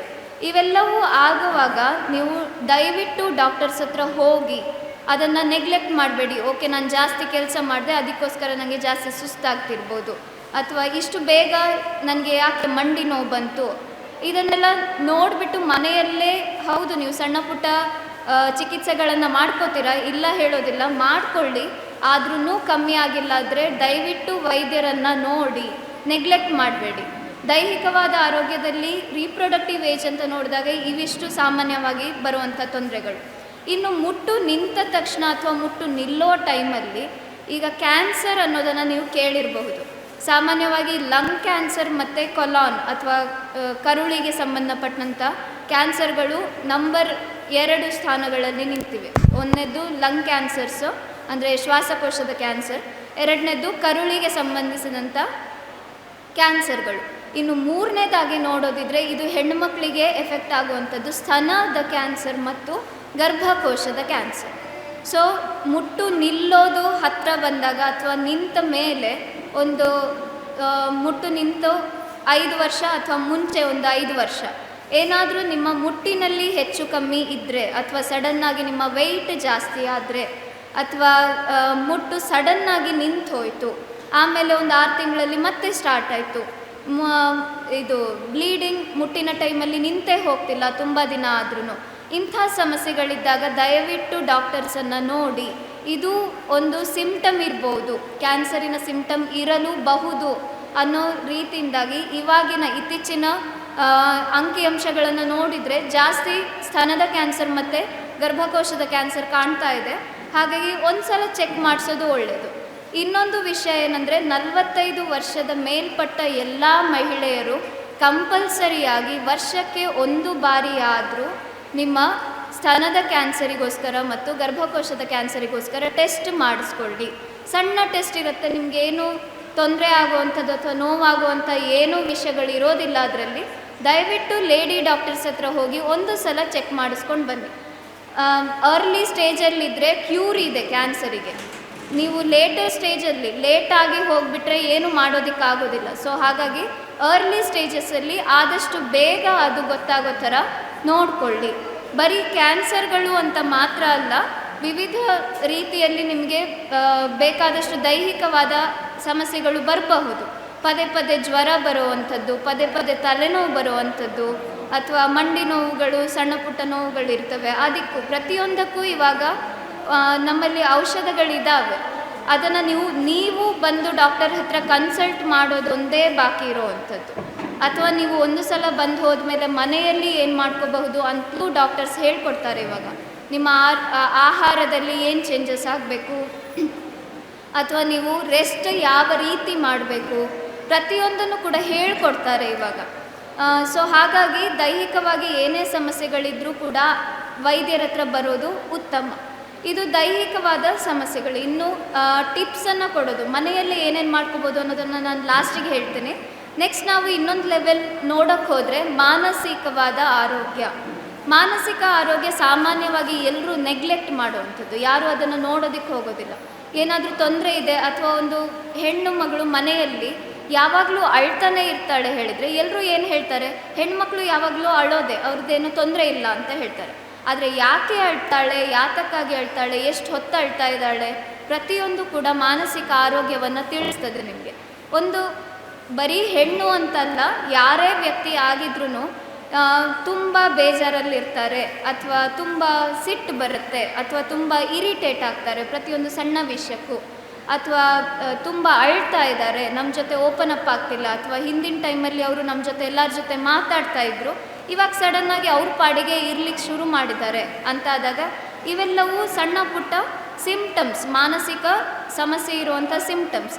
ಇಂಥ ವ್ಯಕ್ತಿಗಳಲ್ಲಿ ಕೂಡ ಅಥವಾ ಇಂಥ ಮಹಿಳೆಯರಲ್ಲಿ ಕೂಡ ನೀವು ಮಾತಾಡಬೇಕು, ಜಾಸ್ತಿ ಮಾತಾಡಿ ಅವರಿಗೆ ಕ್ಲೋಸ್ ಆಗಿ ಪ್ರಾಬ್ಲಮ್ ಏನಿದೆ ಅನ್ನೋದನ್ನು ತಿಳ್ಕೊಬೇಕು. ಆ ಪ್ರಾಬ್ಲಮ್ ಮೇ ಬಿ ಸಣ್ಣ ಪುಟ್ಟದೇ ಇರ್ಬೋದು. ಮನೇಲಿ ನನಗೆ ಯಾವಾಗಲೂ ಬೈತಾ ಇರ್ತಾರೆ, ಅಥವಾ ನಾನು ಮಾಡಿರೋದನ್ನು ಎಲ್ಲರೂ ಹೇಳ್ತಾ ಇರ್ತಾರೆ ತಪ್ಪಾಗಿದೆ ಅಂತ ಹೇಳ್ಬಿಟ್ಟು. ಸಣ್ಣ ಪುಟ್ಟ ವಿಷಯಗಳು ಕೂಡ ಅವರನ್ನು ಮನಸ್ಸಿಗೆ ಘಾಸಿ ಮಾಡ್ತಾ ಇರ್ಬೋದು. ಇದನ್ನು ಕೂಡ ನೀವು ವೈದ್ಯರ ಹತ್ರ ಹೋಗಿ ಮಾತಾಡಬೇಕು, ಅಥವಾ ನಿಮ್ಮ ಅಕ್ಕಪಕ್ಕ ಇರೋರ ಹತ್ರ ಓಪನ್ ಆಗಿ ಹೇಳಬೇಕು, ನನಗೆ ಈ ಥರ ಆಗ್ತಿದೆ ಅನ್ನೋದು. ಬರೀ ದೇಹಕ್ಕೆ ಜ್ವರ ಮಾತ್ರ ಅಲ್ಲ, ಮನಸ್ಸಿಗೆ ಜ್ವರ ಬಂದ್ರೂ ನೀವು ಹೋಗಿ ಮಾತಾಡಬೇಕು. ಇದು ಎರಡನೇ ಇಂಪಾರ್ಟೆಂಟ್ ಪಾಯಿಂಟ್ ನಿಮ್ಮ ಆರೋಗ್ಯದ ಲೆವೆಲ್. ಇನ್ನು ಮೂರನೇದಾಗಿ ಸಾಮಾಜಿಕವಾಗಿ ಆಬ್ವಿಯಸ್ಲಿ ನಾವು ಹೆಣ್ಮಕ್ಳು ಇವಾಗ ತುಂಬ ಉನ್ನತಿಯನ್ನು ಮಾಡಿಕೊಂಡಿದ್ದೇವೆ. ಆಲ್ರೆಡಿ ಹೇಳಿಬಿಟ್ಟಿದ್ದಾರೆ ಇಲ್ಲಿ ಯಾಕೆ ಮಹಿಳಾ ದಿನಾಚರಣೆಯನ್ನು ನಾವು ಆಚರಿಸ್ತಾ ಇದ್ದೇವೆ ಅನ್ನೋದನ್ನು. ಇದು ಸ್ಟಾರ್ಟ್ ಆಗಿರೋದು World War II ಮಹಾಯುದ್ಧ, 1ನೇ ಮಹಾಯುದ್ಧದ ಟೈಮಲ್ಲಿ ಮಧ್ಯೆ ಏನು ನಡೀತಾ ಇತ್ತೋ ಆವಾಗ ಅಲ್ಲಿ ಗಾರ್ಮೆಂಟ್ಸಲ್ಲಿ ಬಟ್ಟೆ ಹೊಲಿಯುವಂಥ ಅಥವಾ ಏನು ಟೆಕ್ಸ್ಟೈಲ್ಸ್ ಇಂಡಸ್ಟ್ರಿ ಏನಿದೆ ಅಲ್ಲಿ ವರ್ಕ್ ಮಾಡೋ ಹೆಣ್ಣು ಮಕ್ಕಳಿಗೆ ತುಂಬ ಪ್ರಾಬ್ಲಮ್ ಆಗ್ತಿತ್ತು. ಮೇ ಬಿ ಅವ್ರ ಮೇಲೆ ದೌರ್ಜನ್ಯಗಳು, ಅತ್ಯಾಚಾರಗಳು, ಅಥವಾ ಅವರಿಗೆ ಊಟ ಕೊಡ್ದಲ್ಲೇ ಇರೋದು, ಸಂಬಳ ಕೊಡ್ದಲ್ಲೇ ಇರೋದು, ಇವೆಲ್ಲ ನಡೀತಾ ಇತ್ತು. ಆವಾಗ ಆ ಅಸೋಸಿಯೇಷನ್ ಮಹಿಳಾ ದಿನಾಚರಣೆಯನ್ನು ಸ್ಟಾರ್ಟ್ ಮಾಡ್ತು. ಅಲ್ಲಿಂದ ವರ್ಲ್ಡ್ ವೈಡ್ ಸ್ಪ್ರೆಡ್ ಆಯಿತು, ಪ್ರಪಂಚದಲ್ಲಿ ಗೊತ್ತಾಯಿತು ಎಲ್ಲ ಮಹಿಳೆಗಳು ಹಿಂದುಳಿತಿದ್ದಾರೆ, ಅವರಿಗೋಸ್ಕರ ನಾವೇನಾದರೂ ಮಾಡಬೇಕು ಅನ್ನೋದು. ಹಾಗಾಗಿ ಅಂತಾರಾಷ್ಟ್ರೀಯ ಮಹಿಳಾ ದಿನಾಚರಣೆ ಸ್ಟಾರ್ಟ್ ಆಯಿತು. ಅದೇ ಥರ ಈಗ ಹೇಗೆ ಮಹಿಳಾ ದಿನಾಚರಣೆ ನಮ್ಮ ಜೊತೆ ಬಂತೋ ಅದೇ ಥರ ಪ್ರತಿಯೊಂದು ಲೆವೆಲಲ್ಲಿ ಹೆಣ್ಮಕ್ಳು ಕೂಡ ಸಾಧಿಸ್ತಾ ಬಂದರು. ಹಿಂದಿನ ಟೈಮಲ್ಲಿ ನೀವು ನೋಡ್ತಾ ಹೋದರೆ ಇಂಗ್ಲೆಂಡಿನ ರಾಣಿ ಹೇಳ್ತೇವೆ, ರಾಜ ಇಲ್ಲ, ಅಲ್ಲಿ ರಾಣಿಗೆ ಜಾಸ್ತಿ ಮಹತ್ವ ಇರುವಂಥದ್ದು. ಇನ್ನು ಹಾಗೆ ನೋಡ್ತಾ ಇದ್ದರೆ ನಿಮ್ಮಲ್ಲಿ ಪೈಲಟ್ಸ್ ಇದ್ದಾರೆ, ಡಾಕ್ಟರ್ಸ್ ಇದ್ದಾರೆ, ರೈಲನ್ನು ಓಡಿಸೋವಂಥ ಮಹಿಳೆಯರಿದ್ದಾರೆ, ಬಸ್ಸನ್ನು ಓಡಿಸೋವಂಥ ಮಹಿಳೆಯರಿದ್ದಾರೆ, ಲಾರಿಗಳನ್ನು ಓಡಿಸೋವಂಥ ಮಹಿಳೆಯರಿದ್ದಾರೆ. ಅಂದರೆ ದೇಹಕ್ಕೆ ಕಷ್ಟಕರವಾಗಿರುವಂಥ ಪ್ರತಿಯೊಂದು ಕೆಲಸವನ್ನು ಮಾಡೋದ್ರಿಂದ ಹಿಡಿದು ಕೂತು ಸಾಫ್ಟ್ವೇರ್ಸನ್ನು ಡೆವಲಪ್ ಮಾಡುವಂಥದ್ದಿರ್ಬೋದು, ಅಥವಾ ನಿಮಗೆ ಏನು ವೈದ್ಯ ಆಗಿ ಇರ್ಬೋದು, ಟೀಚರ್ ಆಗಿ ಇರ್ಬೋದು, ಪ್ರತಿಯೊಂದು ಲೆವೆಲಲ್ಲಿ ಕೂಡ ಹೆಣ್ಣುಮಗಳನ್ನು ನೋಡ್ಬೋದು ಇವಾಗ. ಸೊ ಹಾಗಾಗಿ ಸಾಮಾಜಿಕವಾಗಿ ಆದಷ್ಟು ಡೆವಲಪ್ಮೆಂಟ್ ಆಗಿದೆ. ಅದರ ಜೊತೆಗೆ ಏನು ಹೇಳ್ತಾ ಇದ್ದೇನೆ ಅಂದರೆ, ಸಾಮಾಜಿಕವಾಗಿ ನೀವು ಹೊರಗಡೆ ಕೆಲಸ ಮಾಡ್ತಿದ್ದೀರಾ ಅಂತ ಇದ್ದರೆ ಅದರ ಜೊತೆಗೆ ನಿಮ್ಮ ದೈಹಿಕ ಮತ್ತು ಮಾನಸಿಕ ಆರೋಗ್ಯವನ್ನು ಚೆನ್ನಾಗಿಟ್ಕೊಳ್ಳೋದು ನಿಮ್ಮ ಬಹುಮುಖ್ಯವಾದ ಕೆಲಸ. ಹೊರಗಡೆ ಹೋಗಿ ಕೆಲಸ ಮಾಡ್ತಾ ಇದ್ದೇವೆ ಅಂದರೆ ನಮಗೆ ಟೈಮ್ ಸಿಗೋದಿಲ್ಲ ಅಂತ ಹೇಳ್ತೇವೆ. ಟೈಮ್ ಯಾಕೆ ಸಿಗೋದಿಲ್ಲ? ಎಲ್ಲರಿಗೂ 24 ಗಂಟೆಗಳಿದ್ದಾವೆ. ಅದರಲ್ಲಿ ವರ್ಕ್ ಮಾಡೋದಕ್ಕೆ ಟೈಮ್ ಎಷ್ಟಿರೋದು? ಮೇ ಬಿ 8ರಿಂದ 10 ಗಂಟೆಗಳಷ್ಟು ಇರ್ಬೋದು. ಉಳಿದ 14 ಗಂಟೆಗಳು ಏನು ಮಾಡ್ತೀರಾ ನೀವು? ಅದರಲ್ಲಿ ಒಂದು ಫ್ಯಾಮಿಲಿಯನ್ನು ನೋಡ್ಕೋತೀವಿ, ಓಕೆ. ಅದ್ರ ಜೊತೆಗೆ ನಿಮ್ಮ ದಿನಕ್ಕೆ ಒಂದು 30ರಿಂದ 45 ನಿಮಿಷ ಮ್ಯಾಮ್ ಹೇಳ್ದಾಗೆ ನಮಗೋಸ್ಕರ ತೆಗೆದಿಡೋದಕ್ಕೆ ಆಗೋದಿಲ್ವಾ? ಆಗತ್ತೆ, ಇಸ್ಂಟ್ ಇಟ್? 24 ಗಂಟೆಗಳಲ್ಲಿ 45 ನಿಮಿಷ ದೊಡ್ಡ ವಿಷಯ ಅಲ್ಲ ಅದು. ನಿಮಗೋಸ್ಕರ ಆ 45 ನಿಮಿಷಗಳನ್ನು ಇಟ್ಕೊಳ್ಳಿ. ಸಾಮಾಜಿಕವಾಗಿರ್ಬೋದು, ದೈಹಿಕವಾಗಿರ್ಬೋದು, ಮಾನಸಿಕವಾಗಿರ್ಬೋದು, ಹೇಗೆ ಇದ್ರೂ ನೀವು ಆರಾಮಾಗಿ ಇರಬಹುದು. ಇವಾಗ ಸಾಮಾಜಿಕವಾಗಿ ಅಂತ ಹೋದ ತಕ್ಷಣ ನೀವು ಎಲ್ಲರ ಜೊತೆ ಮಿಂಗಲಾಗಿ ನಂದು ಅದೇ ಥರ ಕೆಲಸ ಅಂತ ಮಾಡಲೇಬೇಕು ಅಂಥದ್ದೇನೂ ಇಲ್ಲ. ನಿಮ್ಮ ಡ್ಯೂಟಿ ಅಂತ ಇದೆ ಸಮಾಜದಲ್ಲಿ ಅಂತ ಬಂದಾಗ. ನನ್ನ ಡ್ಯೂಟಿ ಏನು? ಸಾಮಾನ್ಯವಾದ ಮಹಿಳೆ, ನೀವು ಕೆಲಸಕ್ಕೆ ಹೋಗ್ತಾ ಇಲ್ಲ, ಮನೆಯಲ್ಲೇ ಇದ್ದೀರಾ ಅಂತಾದರೆ ನಿಮಗೆ ಮೇಜರ್ ಡ್ಯೂಟಿ ಇರೋದು ನಿಮ್ಮ ಮಕ್ಕಳನ್ನು ಸರಿಯಾಗಿ ಸಮಾಜದಲ್ಲಿ ನಡ್ಕೋತಾ ಇದ್ದಾರೋ ಇಲ್ವೋ ಅನ್ನೋದನ್ನು ನೋಡ್ಕೊಳ್ಳುವಂಥ ಡ್ಯೂಟಿ ಇದೆ. ಇದಕ್ಕೆ ಈ ಡ್ಯೂಟಿಯನ್ನು ನೀವು ಕಂಪ್ಲೀಟ್ ಮಾಡಬೇಕು ಅಂದರೆ ಏನು? ನೀವು ನಿಮ್ಮ ಮಕ್ಕಳ ಮುಂದೆ ಸರಿಯಾಗಿ ನೈತಿಕತೆಯಿಂದ ಇರಬೇಕು. ಆ ಪರ್ಟಿಕ್ಯುಲರ್ ಡ್ಯೂಟಿಯನ್ನು ನಿಮ್ಮ ಮೇಲೆ ವಹಿಸ್ಕೊಂಡಿದ್ದೀರಾ, ಅದನ್ನು ಚೆನ್ನಾಗಿ ಮಾಡ್ಕೊಳ್ಳೋದಕ್ಕೆ ನೋಡ್ಕೋಬೇಕು. ಇನ್ನು ಮುಂದೆ ಆಧ್ಯಾತ್ಮಿಕವಾಗಿ ಏನು ಮಾಡ್ತೇವೆ, ಯಾಕೆ ಅದಷ್ಟು ಇಂಪಾರ್ಟೆಂಟ್ ಅಂತ ಕೇಳಿದ್ರೆ, ನಾನು ಎಷ್ಟೋ ಜನರ ಉದಾಹರಣೆಗಳನ್ನು ನೋಡಿದ್ದೇನೆ. ಎಲ್ಲ ಹೆಣ್ಣು ಮಕ್ಕಳಿರ್ಬೋದು ಅಥವಾ ಯಾರೇ ಆಗಿರ್ಬೋದು, ಅವರಲ್ಲಿ ಬೇಕಾದಷ್ಟು ದುಡ್ಡು ಬಂದಾಗ ಅವರಿಗೇನೋ ಒಂದು ನಮೂನೆಯ ನೆಮ್ಮದಿ ಇರೋದಿಲ್ಲ. ಯಾಕೆ ಕೇಳಿದರೆ ಅವರಿಗೂ ಅರ್ಥ ಆಗೋದಿಲ್ಲ. ಬಟ್ ಅದೇ ಅವರು ಒಂದು ಸಲ ಹೋಗಿ ಯಾವುದೋ ಒಂದು ದೇವರಲ್ಲಿ ನಂಬಿಕೆ ಇಟ್ಟು ಅವ್ರದ್ದೊಂದು ಆರಾಧನೆಯನ್ನು ಅಥವಾ ಏನಾದರೂ ಒಂದು ಸ್ಟಾರ್ಟ್ ಮಾಡಿಕೊಂಡೆ ಆ ನೆಮ್ಮದಿ ಅವರಿಗೆ ಸಿಗುತ್ತೆ. ಇವಾಗ ನಿಮಗೆ ಎಕ್ಸಾಂಪಲ್ ಕೊಡಬೇಕು ಅಂತ ಹೇಳಿದರೆ, ಅಂಬಾನಿ ಕೇಳಿದ್ದೀರಾ?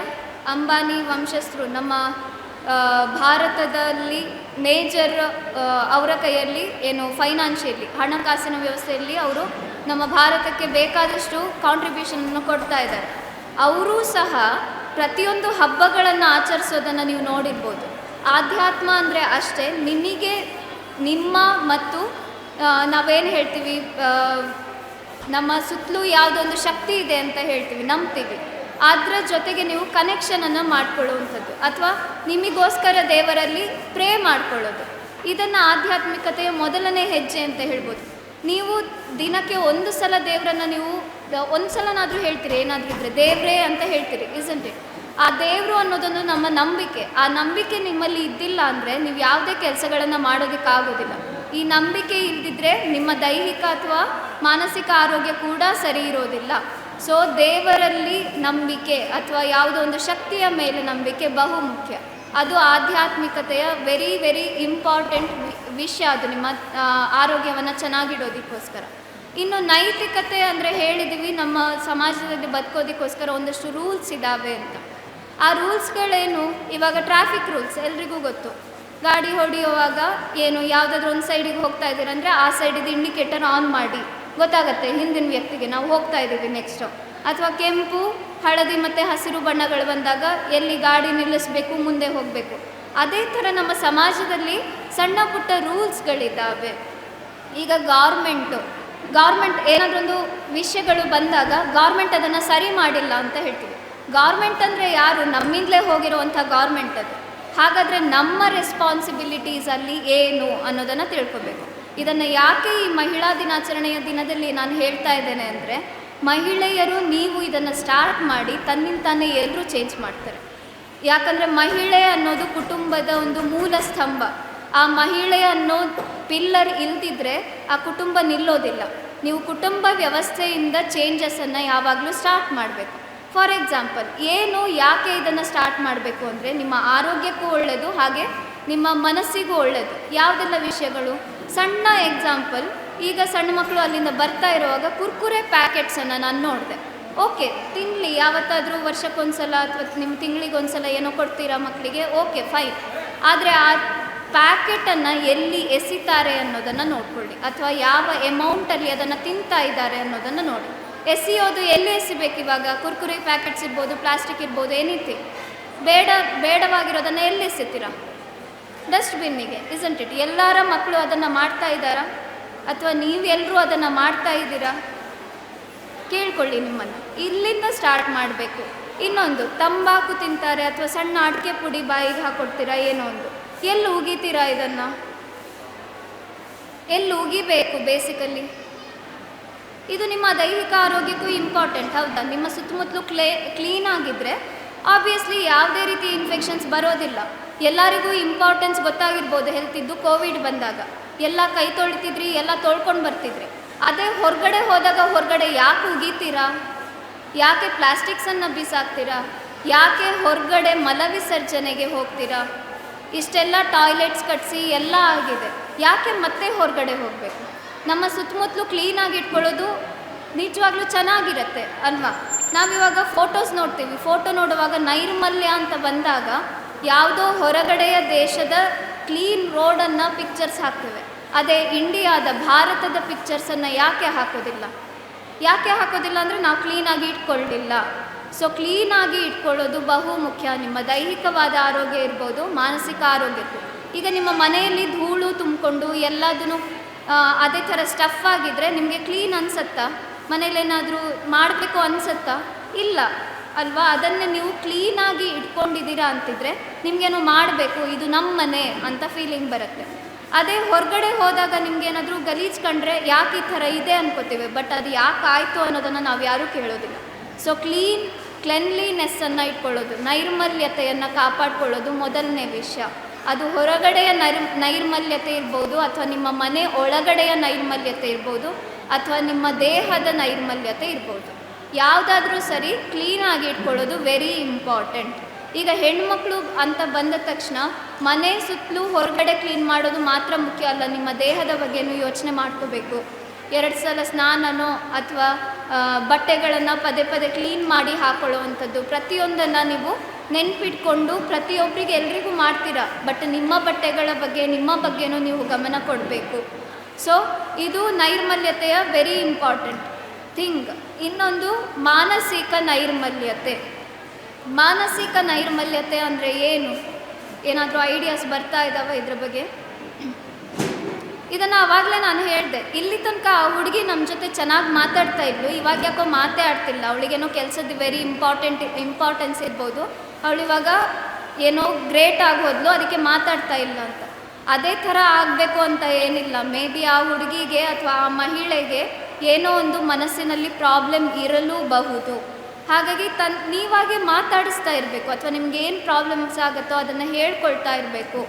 ಅಥವಾ ಇನ್ನೇನೋ ಸಣ್ಣ ಪುಟ್ಟ ಪ್ರಾಬ್ಲಮ್ ಬಂತು, ಇದನ್ನು ಎಲ್ಲರೂ ಹೇಳಿದರೆ ನಮಗೆ ಬೈತಾ ಇರ್ತಾರೆ, ನೀನು ಯಾವಾಗಲೂ ಗೋಳು ಹೊಯ್ಕೊತಾಯ್ತೀಯಾ ಅಂತ ಹೇಳ್ತಾರೆ. ಅದರ ಬಗ್ಗೆ ನೀವು ಟೆನ್ಷನ್ ಮಾಡ್ಕೋಬೇಡಿ, ಬಟ್ ಆ ಗೋಳನ್ನು ಹೇಳ್ಕೊಳ್ಳಿ. ಆ ಗೋಳನ್ನು ಹೇಳ್ಕೊಳ್ಳೋದ್ರಿಂದ ನಿಮ್ಮ ಮನಸ್ಸು ಹಗುರವಾಗುವಂಥದ್ದು. ಇವಾಗಿಲ್ಲಿ ಬೇಕಾದಷ್ಟು ನಿಮಗೆ ತಂತಿಗಳನ್ನು ನೋಡಿದ್ದೀರಾ ಅಥವಾ ವಯರ್ಸನ್ನು ನೋಡಿದ್ದೀರಾ. ವಯರ್ಸನ್ನು ಗೋಚಲು ಮಾಡಿಟ್ಕೊಂಡ್ರೆ ಹೇಗೆ, ಅದೇ ಥರ ಹೆಣ್ಣು ಮಕ್ಕಳ ತಲೆಯಲ್ಲಿ ಕೂಡ ನರಗಳ ವ್ಯವಸ್ಥೆ ಇರುವಂಥದ್ದು. ಅದಕ್ಕೋಸ್ಕರನೇ ಹೆಣ್ಣು ಮಕ್ಕಳು ಸಣ್ಣ ಪುಟ್ಟ ವಿಷಯಗಳಿದ್ರೂ ಮನಸ್ಸಲ್ಲಿ ಇಟ್ಕೊಂಡು ಅದನ್ನು ತುಂಬ ಯೋಚನೆ ಮಾಡ್ತಾ ಇದ್ದಾರೆ. ಆದರೆ ಗಂಡು ಮಕ್ಕಳು ಅಷ್ಟು ಯೋಚನೆ ಮಾಡೋದಿಲ್ಲ. ಇದು ಸೈಂಟಿಫಿಕ್ ಆಗಿ ಪ್ರೂವ್ ಆಗಿರುವಂಥದ್ದು. ಹೆಣ್ಣು ಮಕ್ಕಳಲ್ಲಿ ಈ ನರಗಳ ಕನೆಕ್ಷನ್ಗಳ ವ್ಯವಸ್ಥೆ ಏನಿದೆ ಅದು ಗಂಡು ಮಕ್ಕಳಿಗಿಂತ ಜಾಸ್ತಿ ಇರುತ್ತೆ. ಹಾಗಾಗಿ ಹೆಣ್ಣು ಮಕ್ಕಳು ಪ್ರತಿಯೊಂದು ವಿಷಯವನ್ನು ದೀರ್ಘವಾಗಿ ಸಮಾಲೋಚಿಸಿ ಅದಾದಮೇಲೆ ಒಂದು ಉತ್ತರಕ್ಕೆ ಬರ್ತಾರೆ. ಸಡನ್ನಾಗಿ ಯಾವುದೇ ರೀತಿಯ ಕನ್ಕ್ಲೂಷನ್ಗೆ ಜಂಪ್ ಆಗೋದಿಲ್ಲ ಅನ್ನೋದು ಸೈಂಟಿಫಿಕಲಿ ಪ್ರೂವ್ಡ್. ಹಾಗಾಗಿ ಈ ವಯರ್ಗಳು ಆ ಕಡೆ ಈ ಕಡೆ ಕನೆಕ್ಟ್ ಆಗಿದ್ರೆ ನಮ್ಗೆ ಗೊತ್ತಾಗೋದಿಲ್ಲ ಎಲ್ಲಿ ಕನೆಕ್ಷನ್ ಆಗಿದೆ ಅನ್ನೋದು. ಹಾಗಾಗಿ ಈ ನರಗಳ ವ್ಯವಸ್ಥೆಗಳನ್ನು, ತಲೆಯಲ್ಲಿರೋ ವಯರ್ಗಳ ವ್ಯವಸ್ಥೆಗಳನ್ನು ನೀಟಾಗಿ ಇಟ್ಕೋಬೇಕು ಅಂತಿದ್ರೆ ನಿಮ್ಮ ಮನಸ್ಸಲ್ಲಿ ಏನು ಪ್ರಾಬ್ಲಮ್ಸ್ ಬರುತ್ತೋ ಅದನ್ನು ಹೇಳೋದು ತುಂಬ ಮುಖ್ಯ. ಅದನ್ನು ಹೇಳ್ಕೊಳ್ಳಿ, ತನ್ನಿಂತಾನೇ 50% ರಿಸಲ್ಟ್ಸು ನಿಮಗೆ ಸಿಗತ್ತೆ ನಿಮ್ಮ ದೈಹಿಕ ಆರೋಗ್ಯದಲ್ಲಿ ವ್ಯತ್ಯಯ ಆದಾಗ. ಇನ್ನಿವಾಗ ಇನ್ನೂ ಇಂಪಾರ್ಟೆಂಟ್ ಹೇಳಬೇಕು ಅಂತ ಇದ್ದರೆ, ಯಾಕೆ ಈ ದೈಹಿಕ ಮತ್ತು ಮಾನಸಿಕ ಆರೋಗ್ಯಗಳನ್ನು ಲಿಂಕ್ ಮಾಡ್ತೀವಿ ಅಂದರೆ, ಇವಾಗ BP ಶುಗರ್ಗಳು ಹಿಂದೆ ನಮ್ಮ ಅಜ್ಜಿ ತಾತ ಟೈಮ್ಸಲ್ಲಿ ನೋಡಿದ್ದೀವ ನಾವು, ತುಂಬ ಕಮ್ಮಿ. ಅವರಿಗೆ ಬಿ ಪಿ ಶುಗರ್ಗಳು ಬರೋದಿಲ್ಲ. ಆದರೆ ಇವಾಗ 35-40 ವರ್ಷ ಆಗೋಷ್ಟರಲ್ಲಿ ಬಿ ಪಿ ಶುಗರ್ಗಳು ಬಂದಿರುತ್ತೆ, ಅಥವಾ ಥೈರಾಯ್ಡಿನ ಪ್ರಾಬ್ಲಮ್ಸ್ಗಳಿರ್ಬೋದು, ಅಥವಾ ಮುಟ್ಟಿನಲ್ಲಿ ಸಮಸ್ಯೆ ಆಗುವಂಥದ್ದಿರ್ಬೋದು, ಮೈಗ್ರೇನ್ ಸಮಸ್ಯೆಗಳಾಗಿರ್ಬೋದು. ಇವೆಲ್ಲವನ್ನು ಯಾಕೆ ಬರುತ್ತೆ ಅಂತ ಕೇಳಿದರೆ ಮಾನಸಿಕ ಅಸಮತೋಲನದಿಂದ ಆಗುವಂಥದ್ದು. ಸೊ ನಿಮ್ಮ ಮನಸ್ಸನ್ನು ಮತ್ತು ದೈಹಿಕ ಆರೋಗ್ಯವನ್ನು ಎರಡನ್ನೂ ಸಮತೋಲನದಲ್ಲಿ ಇರಿಸ್ಕೋತೀರಾ, ತುಂಬ ಒಳ್ಳೆಯದು. ಇವೆಲ್ಲ ಸಣ್ಣ ಪುಟ್ಟ ಕಾಯಿಲೆಗಳು ನಿಂತು ಹೋಗುತ್ತೆ, ನೀವು ಟ್ಯಾಬ್ಲೆಟ್ಸ್ ತಗೊಳ್ಳುವಂಥ ಅವಶ್ಯಕತೆ ಇರೋದಿಲ್ಲ.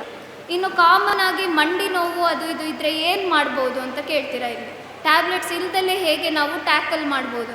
ಒಂದು ರೆಸ್ಟ್ ಮಾಡಬೇಕು ಸ್ವಲ್ಪ ಹೊತ್ತಾದರೂ ಎಲ್ಲ ಕೆಲಸಗಳ ನಡುವೆ. ಇನ್ನೊಂದು, ನಿಮ್ಮ ಮನೆಯಲ್ಲೇ ಉಪ್ಪಿರುತ್ತೆ ಎಲ್ಲರ ಮನೆಯಲ್ಲೂ. ಇನ್ನೇನು, ಬೆಳ್ಳುಳ್ಳಿ ಇರುತ್ತೆ ನಿಮ್ಮ ಮನೆಯಲ್ಲಿ, ಆಮೇಲೆ ಮಸ್ಟರ್ಡ್ ಸಾಸಿವೆ ಇರುತ್ತೆ, ಹೌದಾ? ಉಪ್ಪನ್ನು ಸ್ವಲ್ಪ ನೀರನ್ನು ಸೇರಿಸ್ಕೊಂಡು ಎಲ್ಲಿ ನೋವಾಗುತ್ತೋ ಅಲ್ಲಿಗೆ ಹಚ್ಕೊಳ್ಳಿ, ಒಂದು 15 ನಿಮಿಷ ಕುತ್ಕೊಳ್ಳಿ, ಬಿಸಿನೀರಲ್ಲಿ ತೊಳಿರಿ. ಇಲ್ಲ ಬೆಳ್ಳುಳ್ಳಿ ಅಥವಾ ನಿಮ್ಮ ಸಾಸಿವೆ ಅದನ್ನು ಜಜ್ಜಿ ಪೇಸ್ಟ್ ಮಾಡ್ಕೊಳ್ಳಿ, ಒಂದು ಸಣ್ಣ ಚಮಚದಲ್ಲಿ ಒಂದು ಪೇಸ್ಟು, ಅದರ 2 ಅಮೌಂಟಷ್ಟು ಅಕ್ಕಿ ಹಿಟ್ಟು ಸೇರಿಸಿ ನೋವಿರೋ ಜಾಗಕ್ಕೆ ಹಚ್ಕೊಳ್ಳಿ. ಆಮೇಲೆ 15 ನಿಮಿಷ ಆದಮೇಲೆ ಒಣಗಿದ ಮೇಲೆ ತೊಳೆದು ತೆಗೀರಿ. ಇದಾದಮೇಲೆ ತಲೆನೋವು ಬಂದಾಗ ಏನು ಮಾಡ್ಬೋದು? ಬಿಸಿ ನೀರಲ್ಲಿ ಕಾಲಿಟ್ಟು ಕೂರುವಂಥದ್ದು. ಈ ಥರ ಸಣ್ಣ ಪುಟ್ಟ ತೊಂದರೆಗಳನ್ನು ನೀವಾಗೇ ಮನೆಯಲ್ಲಿ ಗುಣಪಡಿಸ್ಕೊಳ್ಬೋದು.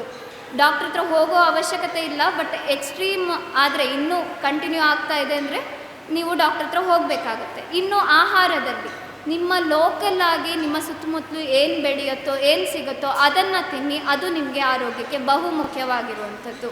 So ಇವಿಷ್ಟನ್ನು follow ಮಾಡ್ತಾಯಿರಿ. ಇನ್ನೂ ಜಾಸ್ತಿ ನಿಮಗೆ ಟಿಪ್ಸ್ ಬೇಕು ಅಂತಿದ್ರೆ ಆಬ್ವಿಯಸ್ಲಿ ನಾವಿಲ್ಲಿ ಕೂತಿರ್ತೀವಿ, ಅಥವಾ ತಪೋವನ ಹಾಸ್ಪಿಟಲಿಗೆ ಬನ್ನಿ, ಹೇಳ್ಕೊಡ್ತೀವಿ ಏನೇನು ಮಾಡಬಹುದು ಅನ್ನೋದನ್ನು. ಇದ್ರ ಜೊತೆಗೆ ಇನ್ನೊಂದು ಬಾರಿ ಮಹಿಳಾ ದಿನಾಚರಣೆಯ ಶುಭಾಶಯಗಳನ್ನು ಹೇಳ್ತಾ ಎಲ್ಲರೂ ಆರೋಗ್ಯವಾಗಿರಿ. ಅಲ್ಲೊಂದು ಕೋಟ್ ನೋಡಿದೆ, while you are chasing your dreams do not forget your health ಅಂತ ಇತ್ತು. ನೀವು ನಿಮ್ಮ ಕನಸುಗಳನ್ನು ಬೆನ್ನೆತ್ತಿ ಹೋಗುವಾಗ ನಿಮ್ಮ ಆರೋಗ್ಯವನ್ನು ಮರಿಬೇಡಿ ಅಂತ. ಅದನ್ನೇ ನಾನು ಹೇಳ್ತೀನಿ. ಇಷ್ಟೆಲ್ಲ ಹೇಳಿದ ಮೇಲೆ ಇಷ್ಟು ಚಾನ್ಸ್ ಕೊಟ್ಟಿರೋದಕ್ಕೆ ಧನ್ಯವಾದಗಳನ್ನು ಹೇಳ್ತಾ ನನ್ನ ಮಾತುಗಳನ್ನು ಮುಗಿಸ್ತೀನಿ. ಸ್ವಾತಿ ಮೇಡಮ್ ಅವ್ರಿಗೆ ಧನ್ಯವಾದಗಳು. ತುಂಬ ಒಳ್ಳೆ ಮಾಹಿತಿಯನ್ನು ಕೊಟ್ಟಿದ್ದಾರೆ.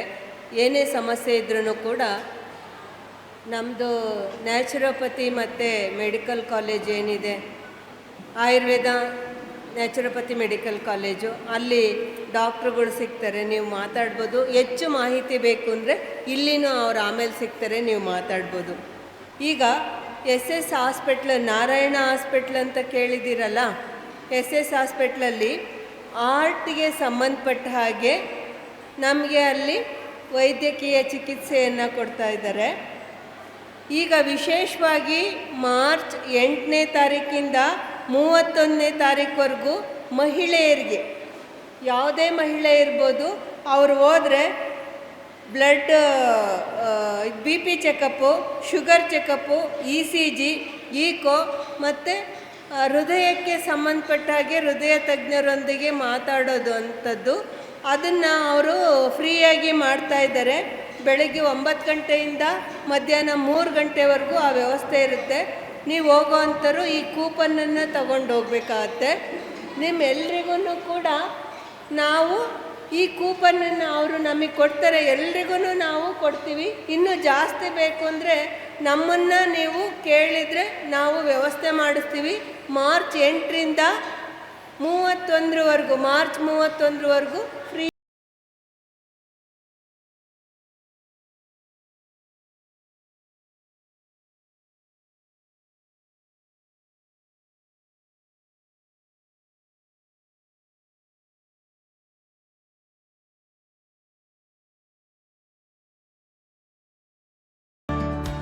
ನಾನು ಆಗಲೇ ಹೇಳ್ದಂಗೆ ತಪೋವನದಲ್ಲಿ ನ್ಯಾಚುರೋಪತಿ ಮತ್ತು ಆಯುರ್ವೇದ ಎರಡು ಹಾಸ್ಪಿಟ್ಲ್ ಇರೋವಂಥದ್ದು. ಈಗ ನ್ಯಾಚುರೋಪತಿಗೆ ಸಂಬಂಧಪಟ್ಟಾಗಿ ಡಾಕ್ಟ್ರು ಮಾತಾಡಿದರು. ಆಯುರ್ವೇದ ಹಾಸ್ಪಿಟ್ಲ್ ಡಾಕ್ಟ್ರಾಗಿರುವಂಥ ಡಾಕ್ಟರ್ ರೂಪಾ ಅವರು ಆಯುರ್ವೇದ ಮತ್ತು ಮಹಿಳೆ ಇದಕ್ಕೆ ಸಂಬಂಧಪಟ್ಟಾಗಿ ಸಂಕ್ಷಿಪ್ತವಾಗಿ ನಿಮಗೆ ಮಾಹಿತಿ ಕೊಡ್ತಾರೆ. ಅವ್ರಿಗೆ ಸ್ವಾಗತವನ್ನು ಕೋರೋಣ. ಡಾಕ್ಟರ್ ರೂಪಾ ಅಂಥೇಳಿ, ನಾನು ತಪೋವನ ಆಯುರ್ವೇದ ಮಹಾವಿದ್ಯಾಲಯದಲ್ಲಿ ಸಹ ಪ್ರಾಧ್ಯಾಪಕಿ ಮತ್ತು ತಜ್ಞ ವೈದ್ಯ ಆಗಿ ಕಾರ್ಯನಿರ್ವಹಿಸ್ತಿದ್ದೇನೆ. ವೇದಿಕೆ ಮೇಲೆ ಆಸೀನರಿರುವ ಎಲ್ಲ ಗಣ್ಯರಿಗೂ ಮತ್ತು ನನ್ನ ವೈದ್ಯ ಮಿತ್ರರಿಗೂ ಮತ್ತು ಕಲಿಕಾ ವೈದ್ಯರಿಗೂ ಹಾಗೂ ಸಮಸ್ತ ಮಹಿಳೆಯರು ಇಲ್ಲಿ ಈ ಕಾರ್ಯಕ್ರಮದಲ್ಲಿ ಪಾಲ್ಗೊಂಡಿರುವ ಎಲ್ಲರಿಗೂ ಮಹಿಳಾ ದಿನಾಚರಣೆಯ ಶುಭಾಶಯಗಳು. ಮೊದಲನೇದಾಗಿ ನಾನು ಮಹಿಳಾ ದಿನಾಚರಣೆಯನ್ನು ಯಾಕೆ ಆಚರಿಸಬೇಕು ಅಂತ ಹೇಳಬೇಕು ಅಂದ್ಕೊಂಡಿದ್ದೆ.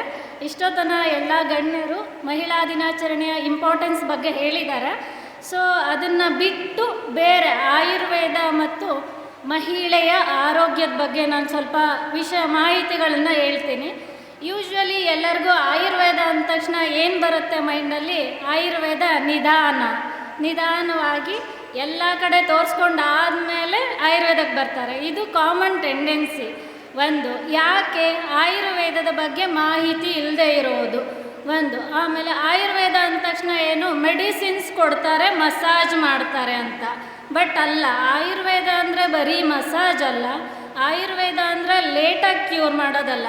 ಆಯುರ್ವೇದ ಅಂತಂದರೆ ಆಯುರ್ವೇದ ಮೇನ್ ಗುರಿ ಏನಪ್ಪ ಅಂತಂದರೆ ಎರಡು. ಒಂದು, ಆರೋಗ್ಯವಂತ ವ್ಯಕ್ತಿಯ ಆರೋಗ್ಯವನ್ನು ಕಾಪಾಡೋದರ ಜೊತೆಗೆ ರೋಗಿಯ ರೋಗವನ್ನು ಗುಣ ಮಾಡೋದು. ಫಸ್ಟು ಆರೋಗ್ಯವಂತ ವ್ಯಕ್ತಿ ಇದ್ದಾನೆ ಸಮಾಜದಲ್ಲಿ, ಅವನ ಆರೋಗ್ಯ ಕಾಪಾಡಬೇಕಲ್ವಾ? ಅದನ್ನು ಯಾರು ಮಾಡೋದು? ಎಲ್ಲ ಡಾಕ್ಟರ್ಸ್ ಮನೆಗೆ ಹೋಗಿ ಮಾಡೋಕ್ಕಾಗತ್ತಾ? ಇಲ್ಲ. ಸೊ ಒಂದು ಕುಟುಂಬ ಅಂದ ತಕ್ಷಣ ಫಸ್ಟ್ ನೆನಪಿಗೆ ಬರೋದು, ಕುಟುಂಬ ಅಂತ ಇಮ್ಯಾಜಿನ್ ಮಾಡಿದ ತಕ್ಷಣ ನೆನಪಿಗೆ ಬರೋದು ಮಹಿಳೆ. ಒಂದು ಮಹಿಳೆ ಇಲ್ಲ ಅಂದರೆ ಏನಾಗುತ್ತೆ? ಮಹಿಳೆ ಮನೆಗೆ ಕಣ್ಣಿದ್ದಂಗೆ. ಒಬ್ಬ ವ್ಯಕ್ತಿ ಕಣ್ಣಿಲ್ಲ ಅಂತಂದರೆ ಅವನು ಎಲ್ಲ ಕೆಲಸವನ್ನು ಸಮರ್ಥವಾಗಿ ನಿಭಾಯಿಸೋಕೆ ಸಾಕಾಗಲ್ಲ. ಅದೇ ಥರ ಮನೆಯಲ್ಲಿ ಒಂದು ಮಹಿಳೆ ಇಲ್ಲ ಅಂತಂದರೆ ಆ ಮನೆಯ ಪರಿಪೂರ್ಣ ಆರೋಗ್ಯವನ್ನು ಕಾಪಾಡೋದು ತುಂಬ ಕಷ್ಟ. ಸೊ ಅದಕ್ಕೆ ಫಸ್ಟು ಡಾಕ್ಟರ್ ಸ್ವಾತಿ ಅವರು ಮಾತಾಡಿದರು, ದೈಹಿಕ ಆರೋಗ್ಯ ಮಾನಸಿಕ ಆರೋಗ್ಯ ತುಂಬ ಮುಖ್ಯ ಅಂತ. ಸೊ ಮಹಿಳೆ ತನ್ನ ಕುಟುಂಬವನ್ನು ನೋಡ್ಕೊಳ್ಳೋ ಸಲುವಾಗಿ ತನ್ನ ಆರೋಗ್ಯವನ್ನೇ ನಿರ್ಲಕ್ಷಿಸುತ್ತಿರೋದು, ತುಂಬ ಮಾನಸಿಕವಾಗಿ ಮತ್ತು ದೈಹಿಕವಾಗಿ ಅನಾರೋಗ್ಯಕ್ಕೆ ತುತ್ತಾಗ್ತಿರೋದು. ಅದರ ಜೊತೆಗೆ ಸ್ತ್ರೀಯಲ್ಲಿ ವಿಶೇಷವಾಗಿ ಸ್ತ್ರೀಯಲ್ಲೇ ಬರುವಂತಹ ವಯೋಸಹಜ ರೋಗಗಳು ಏನಂತಂದರೆ ಮುಟ್ಟಿನ ಸಮಸ್ಯೆ, ಅದು ಪ್ರೌಢಾವಸ್ಥೆಯಲ್ಲಿ. ಆಮೇಲೆ ಹೆರಿಗೆ ಅನ್ನೋದು ಅದು ಮಹಿಳೆಗೆ ಮಾತ್ರ ಸಂಬಂಧ. ಹೆರಿಗೆ ಸಂದರ್ಭದಲ್ಲಿ ಪಡುವಂಥ ನೋವಾಗಿರ್ಬೋದು. ಅದಾದಮೇಲೆ ಹೆರಿಗೆ ನಂತರದ ಸಮಸ್ಯೆಗಳು. ಅದಾದಮೇಲೆ 40-45 ವರ್ಷದ ನಂತರ ಮುಟ್ಟು ನಿಲ್ಲುವ ಸಂದರ್ಭದಲ್ಲಿ ಮಾನಸಿಕ ಖಿನ್ನತೆಗೆ ಒಳಗಾಗೋದರ ಜೊತೆಗೆ ದೈಹಿಕ ಅನಾರೋಗ್ಯಕ್ಕೆ ತುತ್ತಾಗೋದು. ಇದೆಲ್ಲ ಮಹಿಳೆಯರಲ್ಲಿ ಮಾತ್ರ ಸಾಧ್ಯ. ಇಂಥದ್ರ ಬಗ್ಗೆ ತುಂಬ ಸವಿಸ್ತಾರವಾಗಿ ಆಯುರ್ವೇದದಲ್ಲಿ ಹೇಳಿದ್ದಾರೆ. ಬರೀ ಯೂಶ್ವಲಿ ಒಂದು ಮಹಿಳೆ ಗರ್ಭಿಣಿ ಆದಮೇಲೆ ಹಾಸ್ಪಿಟಲ್ಗೆ ಹೋಗಿ ತೋರಿಸ್ಕೊಳ್ಳೋದು. ಬಟ್ ಆಯುರ್ವೇದದಲ್ಲಿ ಗರ್ಭಿಣಿ ಆಗೋಕ್ಕಿಂತ ಮುಂಚೆ ಯಾವ ಥರದ ಆಹಾರ ವಿಹಾರ ತಗೋಬೇಕು, ಎಲ್ಲ ಮಹಿಳೆಯರಿಗೂ ಆಸೆ ಇದ್ದೇ ಇರುತ್ತೆ ತಾನೇ. ತಮಗೆ ಹುಟ್ಟೋ ಮಗು ಸುಕ್ಷೇಮವಾಗಿ ಎಲ್ಲ ಒಳ್ಳೆ ಗುಣಗಳಿಂದ ಚೆನ್ನಾಗಿ ಹುಟ್ಟಬೇಕು ಅನ್ನೋ ಎಲ್ಲ ಮಹಿಳೆಯರ ಕನಸು ಅದು. ಸೊ ಅಂತಹ ಮಗುವನ್ನು ಪಡೆಯಲು ಗರ್ಭಿಣಿ ಆಗೋಕ್ಕಿಂತ ಮುಂಚೆನೇ ಯಾವ ಥರದ ಆಹಾರ ವಿಹಾರ ತಗೋಬೇಕು, ನಾವು ತಗೊಳ್ಳೋ ಆಹಾರ ವಿಹಾರದಿಂದನೇ ನಮ್ಮ ಮಗು ಬೆಳವಣಿಗೆ ಆಗೋದು. ಅದಾದಮೇಲೆ ಗರ್ಭಿಣಿ ಆದಲು ಅಂತ ಗೊತ್ತಾದ ನಂತರ ಪುಂಸವನ ವಿಧಿ ಅಂತ ಮಾಡ್ತೀವಿ. ಪುಂಸವನ ವಿಧಿ ಅಂದರೆ ಏನು ಅಂತಂದರೆ, ಗರ್ಭಿಣಿ ಆಗಿ 2-3 ತಿಂಗಳಲ್ಲಿ ಕೆಲವೊಂದು ಮೆಡಿಸಿನ್ ಕೊಡ್ತೀವಿ. ಅದು ಮಗುವಿನ ಉತ್ತಮ ಬೆಳವಣಿಗೆ, ಬುದ್ಧಿಮಾಂದ್ಯತೆ ತಡೆಯೋದಾಗಿರ್ಬೋದು, ಮಗುವಿನಲ್ಲಿ ರೋಗ ನಿರೋಧಕ ಶಕ್ತಿಯನ್ನು ಹೆಚ್ಚಿಸುವಂಥದ್ದಿರಬಹುದು. ಇದು ಪುಂಸವನ ವಿಧಿ. ಅದು ಗರ್ಭಿಣಿಯಾದ 2ನೇ ಮತ್ತು 3ನೇ ತಿಂಗಳಿನಲ್ಲಿ ಮಾಡೋದು. ಅದಾದಮೇಲೆ ಯೂಶ್ವಲಿ ಗರ್ಭಿಣಿಯರು ನಾನು ನೋಡ್ದಂಗೆ ಆಯುರ್ವೇದದಲ್ಲಿ ಹೋಗಲ್ಲ. ಆಯುರ್ವೇದ ಗರ್ಭಿಣಿ ಇದ್ದಾಗ ಮಾಡರ್ನ್ ಹಾಸ್ಪಿಟ್ಲಿಗೆ ಹೋಗ್ತಾರೆ, ಅಲ್ಲಿ ಅಷ್ಟೇ ಮಲ್ಟಿವಿಟಮಿನ್ಸು ಜೊತೆಗೆ ಹಿಮೆಟಾನಿಕ್ಸ್ ಅಂತಂದರೆ HB ಕಡಿಮೆ ಆಗಿರೋವಂಥ ಜಾಸ್ತಿ ಮಾಡುವಂಥ ಟ್ಯಾಬ್ಲೆಟು ಇದೇ ಥರದ್ದು ತೊಗೋತೀವಿ. ಬಟ್ ಆಯುರ್ವೇದದಲ್ಲಿ ಗರ್ಭಿಣಿ ಆದಾಗಿಂದ ಹಿಡಿದು 9 ತಿಂಗಳವರೆಗೆ ಈ ಮಂತಲ್ಲಿ ಇಂಥದ್ದೇ ಆಹಾರವನ್ನು ತಗೋಬೇಕು, 2ನೇ ಮಂತಲ್ಲಿ ಇಂಥದ್ದೇ ಆಹಾರವನ್ನು ತಗೋಬೇಕು ಅಂತ 9 ತಿಂಗಳು ಆಹಾರವನ್ನು ಹೇಳಿದ್ದಾರೆ. ಅದಕ್ಕೆ ಗರ್ಭಿಣಿ ಪರಿಚರ್ಯ ಅಂತ ಹೇಳ್ತೀವಿ. ಅದಾದಮೇಲೆ ಸುಖ ಪ್ರಸವ, ನಾರ್ಮಲಾಗಿ ಹೆರಿಗೆ ಆಗೋಕ್ಕೂ 9ನೇ ತಿಂಗಳಲ್ಲಿ ಕೆಲವೊಂದು ಮೆಡಿಸಿನ್ ಕೊಡ್ತೀವಿ, ಅದನ್ನು ಆಯುರ್ವೇದದಲ್ಲಿ ಹೇಳಿದ್ದಾರೆ. ಅದಾದ ನಂತರ ಸೂತಿಕಾ ಪರಿಚರ್ಯ ಅಂತ ಹೇಳ್ತೀವಿ. ಸೂತಿಕಾ ಪರಿಚರ್ಯ ಅಂತ ಅಂದಮೇಲೆ ಹೆರಿಗೆ ಆದ ನಂತರ ಬಾಣಂತನದ ಸಮಯದಲ್ಲಿ ಯಾವ ಥರದ ಆಹಾರ ವಿಹಾರವನ್ನು ತಗೋಬೇಕು, ಮಗುವಿನ ಆರೈಕೆಯನ್ನು ಹೇಗೆ ಮಾಡಬೇಕು ಅನ್ನೋದ್ರ ಬಗ್ಗೆನೂ ಆಯುರ್ವೇದದಲ್ಲಿ ಹೇಳಿದ್ದಾರೆ. ಅದಾದಮೇಲೆ ಇನ್ನೊಂದು ಎಲ್ಲರೂ ಯೂಶಲಿ ಕೇಳೇ ಇರ್ತೀರ, ಸ್ವರ್ಣಬಿಂದು ಪ್ರಾಶನ ಅಂತಂದರೆ ಮಗು ಹುಟ್ಟಿ ಆದಮೇಲೆ 6 ತಿಂಗಳಿಂದ 14 ವರ್ಷದ ಮಕ್ಕಳಿರೋ ತನಕ ಸ್ವರ್ಣಬಿಂದು ಪ್ರಾಶನವನ್ನು ಹಾಕಿಸ್ತೀವಿ. ಯಾಕೆ ಅಂತಂದರೆ ಮಗುವಿನ ಬುದ್ಧಿ ಬೆಳವಣಿಗೆ ಚೆನ್ನಾಗಾಗಲಿ, ರೋಗ ನಿರೋಧಕ ಶಕ್ತಿ ಹೆಚ್ಚಿಗೆ ಆಗಲಿ, ಈ ಥರದ್ದೆಲ್ಲ ಕಾರಣದಿಂದ. ಸೊ ಇದೆಲ್ಲ ಸೂತಿಕಾ ಪರಿಚರ್ಯ ಆಗಿರಬಹುದು, ಪುಂಸವನ ಕರ್ಮ ಆಗಿರ್ಬೋದು, ಗರ್ಭಿಣಿ ಪರಿಚರ್ಯ ಆಗಿರಬಹುದು, ಮತ್ತು ಸ್ವರ್ಣಬಿಂದು ಪ್ರಾಶನ, ಮಗುವಿನ ಆರೈಕೆ, ತಾಯಿಯ ಆರೈಕೆ, ಬಾಣಂತನದಲ್ಲಿ ಯಾವ ಥರದ ಆಹಾರವನ್ನು ತಗೋಬೇಕು ಅನ್ನೋದ್ರ ಎಲ್ಲದರ ಬಗ್ಗೆನೂ ಆಯುರ್ವೇದದಲ್ಲಿ ಹೇಳಿದ್ದಾರೆ. ಸೊ ನಾನಿಲ್ಲಿ ಬಂದಿರೋ ಎಲ್ಲ ಮಹಿಳೆಯರಿಗೆ ಇನ್ನೊಂದು ಬರ್ನಿಂಗ್ ಇಶ್ಯೂ ಏನು ಅಂದರೆ ಬಂಜೆತನ. ಸೊ ಎಷ್ಟೊಂದು ಮಹಿಳೆಯರಲ್ಲಿ ಇದು ಕಾಣುವಂಥದ್ದು, ಎಷ್ಟೊಂದು ಸರಿ ಮೆಡಿಸಿನ್ ತೊಗೊಂಡಿರ್ತಾರೆ ಆದರೂ ಆಗ್ತಿರಲ್ಲ. ಸೊ ಅಂತಹ ಬಂಜೆತನದ ಸಮಸ್ಯೆಗೂ ಆಯುರ್ವೇದದಲ್ಲಿ ಯಾವುದೇ ಕೃತಕ ಗರ್ಭಧಾರಣೆ ಇಲ್ಲದೆ ಔಷಧಿ ಕೊಡ್ತೇವೆ, ಅಂದರೆ ಔಷಧಿ ಇದೆ. ಸೊ ನೀವು ಅದಕ್ಕೆಲ್ಲ ಏನು ಅಂತಂದರೆ ಆಯುರ್ವೇದ ವೈದ್ಯರ ಹತ್ರ ಹೋಗಿ ಆಪ್ತ ಸಮಾಲೋಚನೆಯನ್ನು ಮಾಡಬೇಕು. ಆಯುರ್ವೇದ ವೈದ್ಯರು ಬರೀ ಲೇಟಾಗಿ ಬಂದಿರೋ ಕಾಯಿಲೆಗೆ ಟ್ರೀಟ್ಮೆಂಟ್ ಕೊಡೋದಲ್ಲ, ಒಂದು ದೇಶದ ಪ್ರಗತಿ ಯಾರ ಮೇಲೆ ಡಿಪೆಂಡು ಅಂತಂದರೆ ಆ ಹುಟ್ಟೋ ಮಗುವಿನ ಮೇಲೆ, ಆ ಪ್ರಜೆ ಮೇಲೆ. ಸೊ ಅಂತಹ ಸದೃಢ ಪ್ರಜೆಯನ್ನು ಕೊಡಲಿಕ್ಕೆ, ಜೊತೆಗೆ ಅಂಥ ಸದೃಢ ಪ್ರಜೆಯನ್ನು ಯಾರು ಕೊಡೋದು? ಮಹಿಳೆಯರು, ತಾಯಂದಿರು. ಅಂಥವರ ಆರೋಗ್ಯಕ್ಕೆ ಆಯುರ್ವೇದದಲ್ಲಿ ಸವಿಸ್ತಾರವಾಗಿ ತುಂಬ ಚೆನ್ನಾಗಿ ಹೇಳಿದ್ದಾರೆ. ನಾನೇನು ರಿಕ್ವೆಸ್ಟ್ ಮಾಡೋದಂದರೆ ಎಲ್ಲ ಮಹಿಳೆಯರು ಇದರ ಸದುಪಯೋಗವನ್ನು ತಪೋವನ ಆಯುರ್ವೇದ ಕಾಲೇಜಿಗೆ ಬಂದು ಪಡ್ಕೋಬೋದು. ಅಲ್ಲಿ ನಿಮ್ಮ ಆರೋಗ್ಯದ ಸಮಸ್ಯೆ ಬಗ್ಗೆ ಆಪ್ತ ಸಮಾಲೋಚನೆ ಮಾಡ್ಕೋಬೋದು. ಬಂಜೆತನ ನಿಮಗೆ ಗೊತ್ತಿರೋದೇ ಎಷ್ಟೊಂದು ಅಕ್ಕಪಕ್ಕದಲ್ಲಿರೋರ್ತಾರೆ, ಅಂಥವ್ರಿಗೆ ಕಳಿಸ್ಬೋದು. ಸೊ ಇದರ ಬಗ್ಗೆ ಎಲ್ಲದ್ರ ಬಗ್ಗೆ ಕಾಳಜಿಯನ್ನು ವಹಿಸಬೇಕು. ಅದ್ರ ಜೊತೆಗೆ ಹೆಣ್ಣೊಂದು ಕಲಿತರೆ ಶಾಲೆಯೊಂದು ತೆರೆದಂತೆ ಅಂತ ಗೊತ್ತು. ಒಂದು ಮಹಿಳೆಗೆ ನೀವು ಟ್ರೈನ್ ಮಾಡಿದರೆ ಸಾಕು, ಇಡೀ ಸುತ್ತಮುತ್ತಗಿನ ಜನಕ್ಕೆ, ಅಕ್ಕಪಕ್ಕದವರಿಗೆ, ಮನೆಯಲ್ಲಿರೋರಿಗೆ ಎಲ್ಲರಿಗೂ ಅವಳು ಶಿಕ್ಷಣವನ್ನು ಕೊಡ್ತಾಳೆ. ಸೊ ಆಯುರ್ವೇದದಲ್ಲಿ ಎಲ್ಲದ್ರ ಬಗ್ಗೆನೂ ಇನ್ ಡೀಟೇಲ್ ಆಗಿ ಸ್ವಸ್ಥಸ್ಯ ಸ್ವಾಸ್ಥ್ಯ ರಕ್ಷಣ ಅಂತಂದರೆ ಆರೋಗ್ಯವಂತ ವ್ಯಕ್ತಿಯ ಆರೋಗ್ಯವನ್ನು ಕಾಪಾಡೋದು. ಅದನ್ನು ಯಾರು ಮಾಡಬೇಕು? ನೀವು ಮಾಡಬೇಕು, ಮಹಿಳೆಯರು. ರೋಗಿಯ ಗುಣವನ್ನು ನಾವು ರೋಗವನ್ನು ಗುಣ ಮಾಡ್ತೀವಿ. ಸೊ ಇಷ್ಟು ಹೇಳ್ತಾ ನಾನು ಆರೋಗ್ಯ ಮತ್ತು ಆಯುರ್ವೇದದ ಬಗ್ಗೆ ಮುಗಿಸಿದೆ. ಸೊ ಈಗ ಮಹಿಳೆಯರ ಬಗ್ಗೆ ಒಂದೆರಡು ಸಾಲನ್ನ ಹೇಳಕ್ಕೆ ಇಷ್ಟಪಡ್ತೀನಿ, ಸ್ಪೆಷಲಿ ಇಲ್ಲಿ ಸೇರಿರೋ ಎಲ್ಲ ಮಹಿಳೆಯರಿಗೆ ಉದ್ದೇಶಿಸಿ.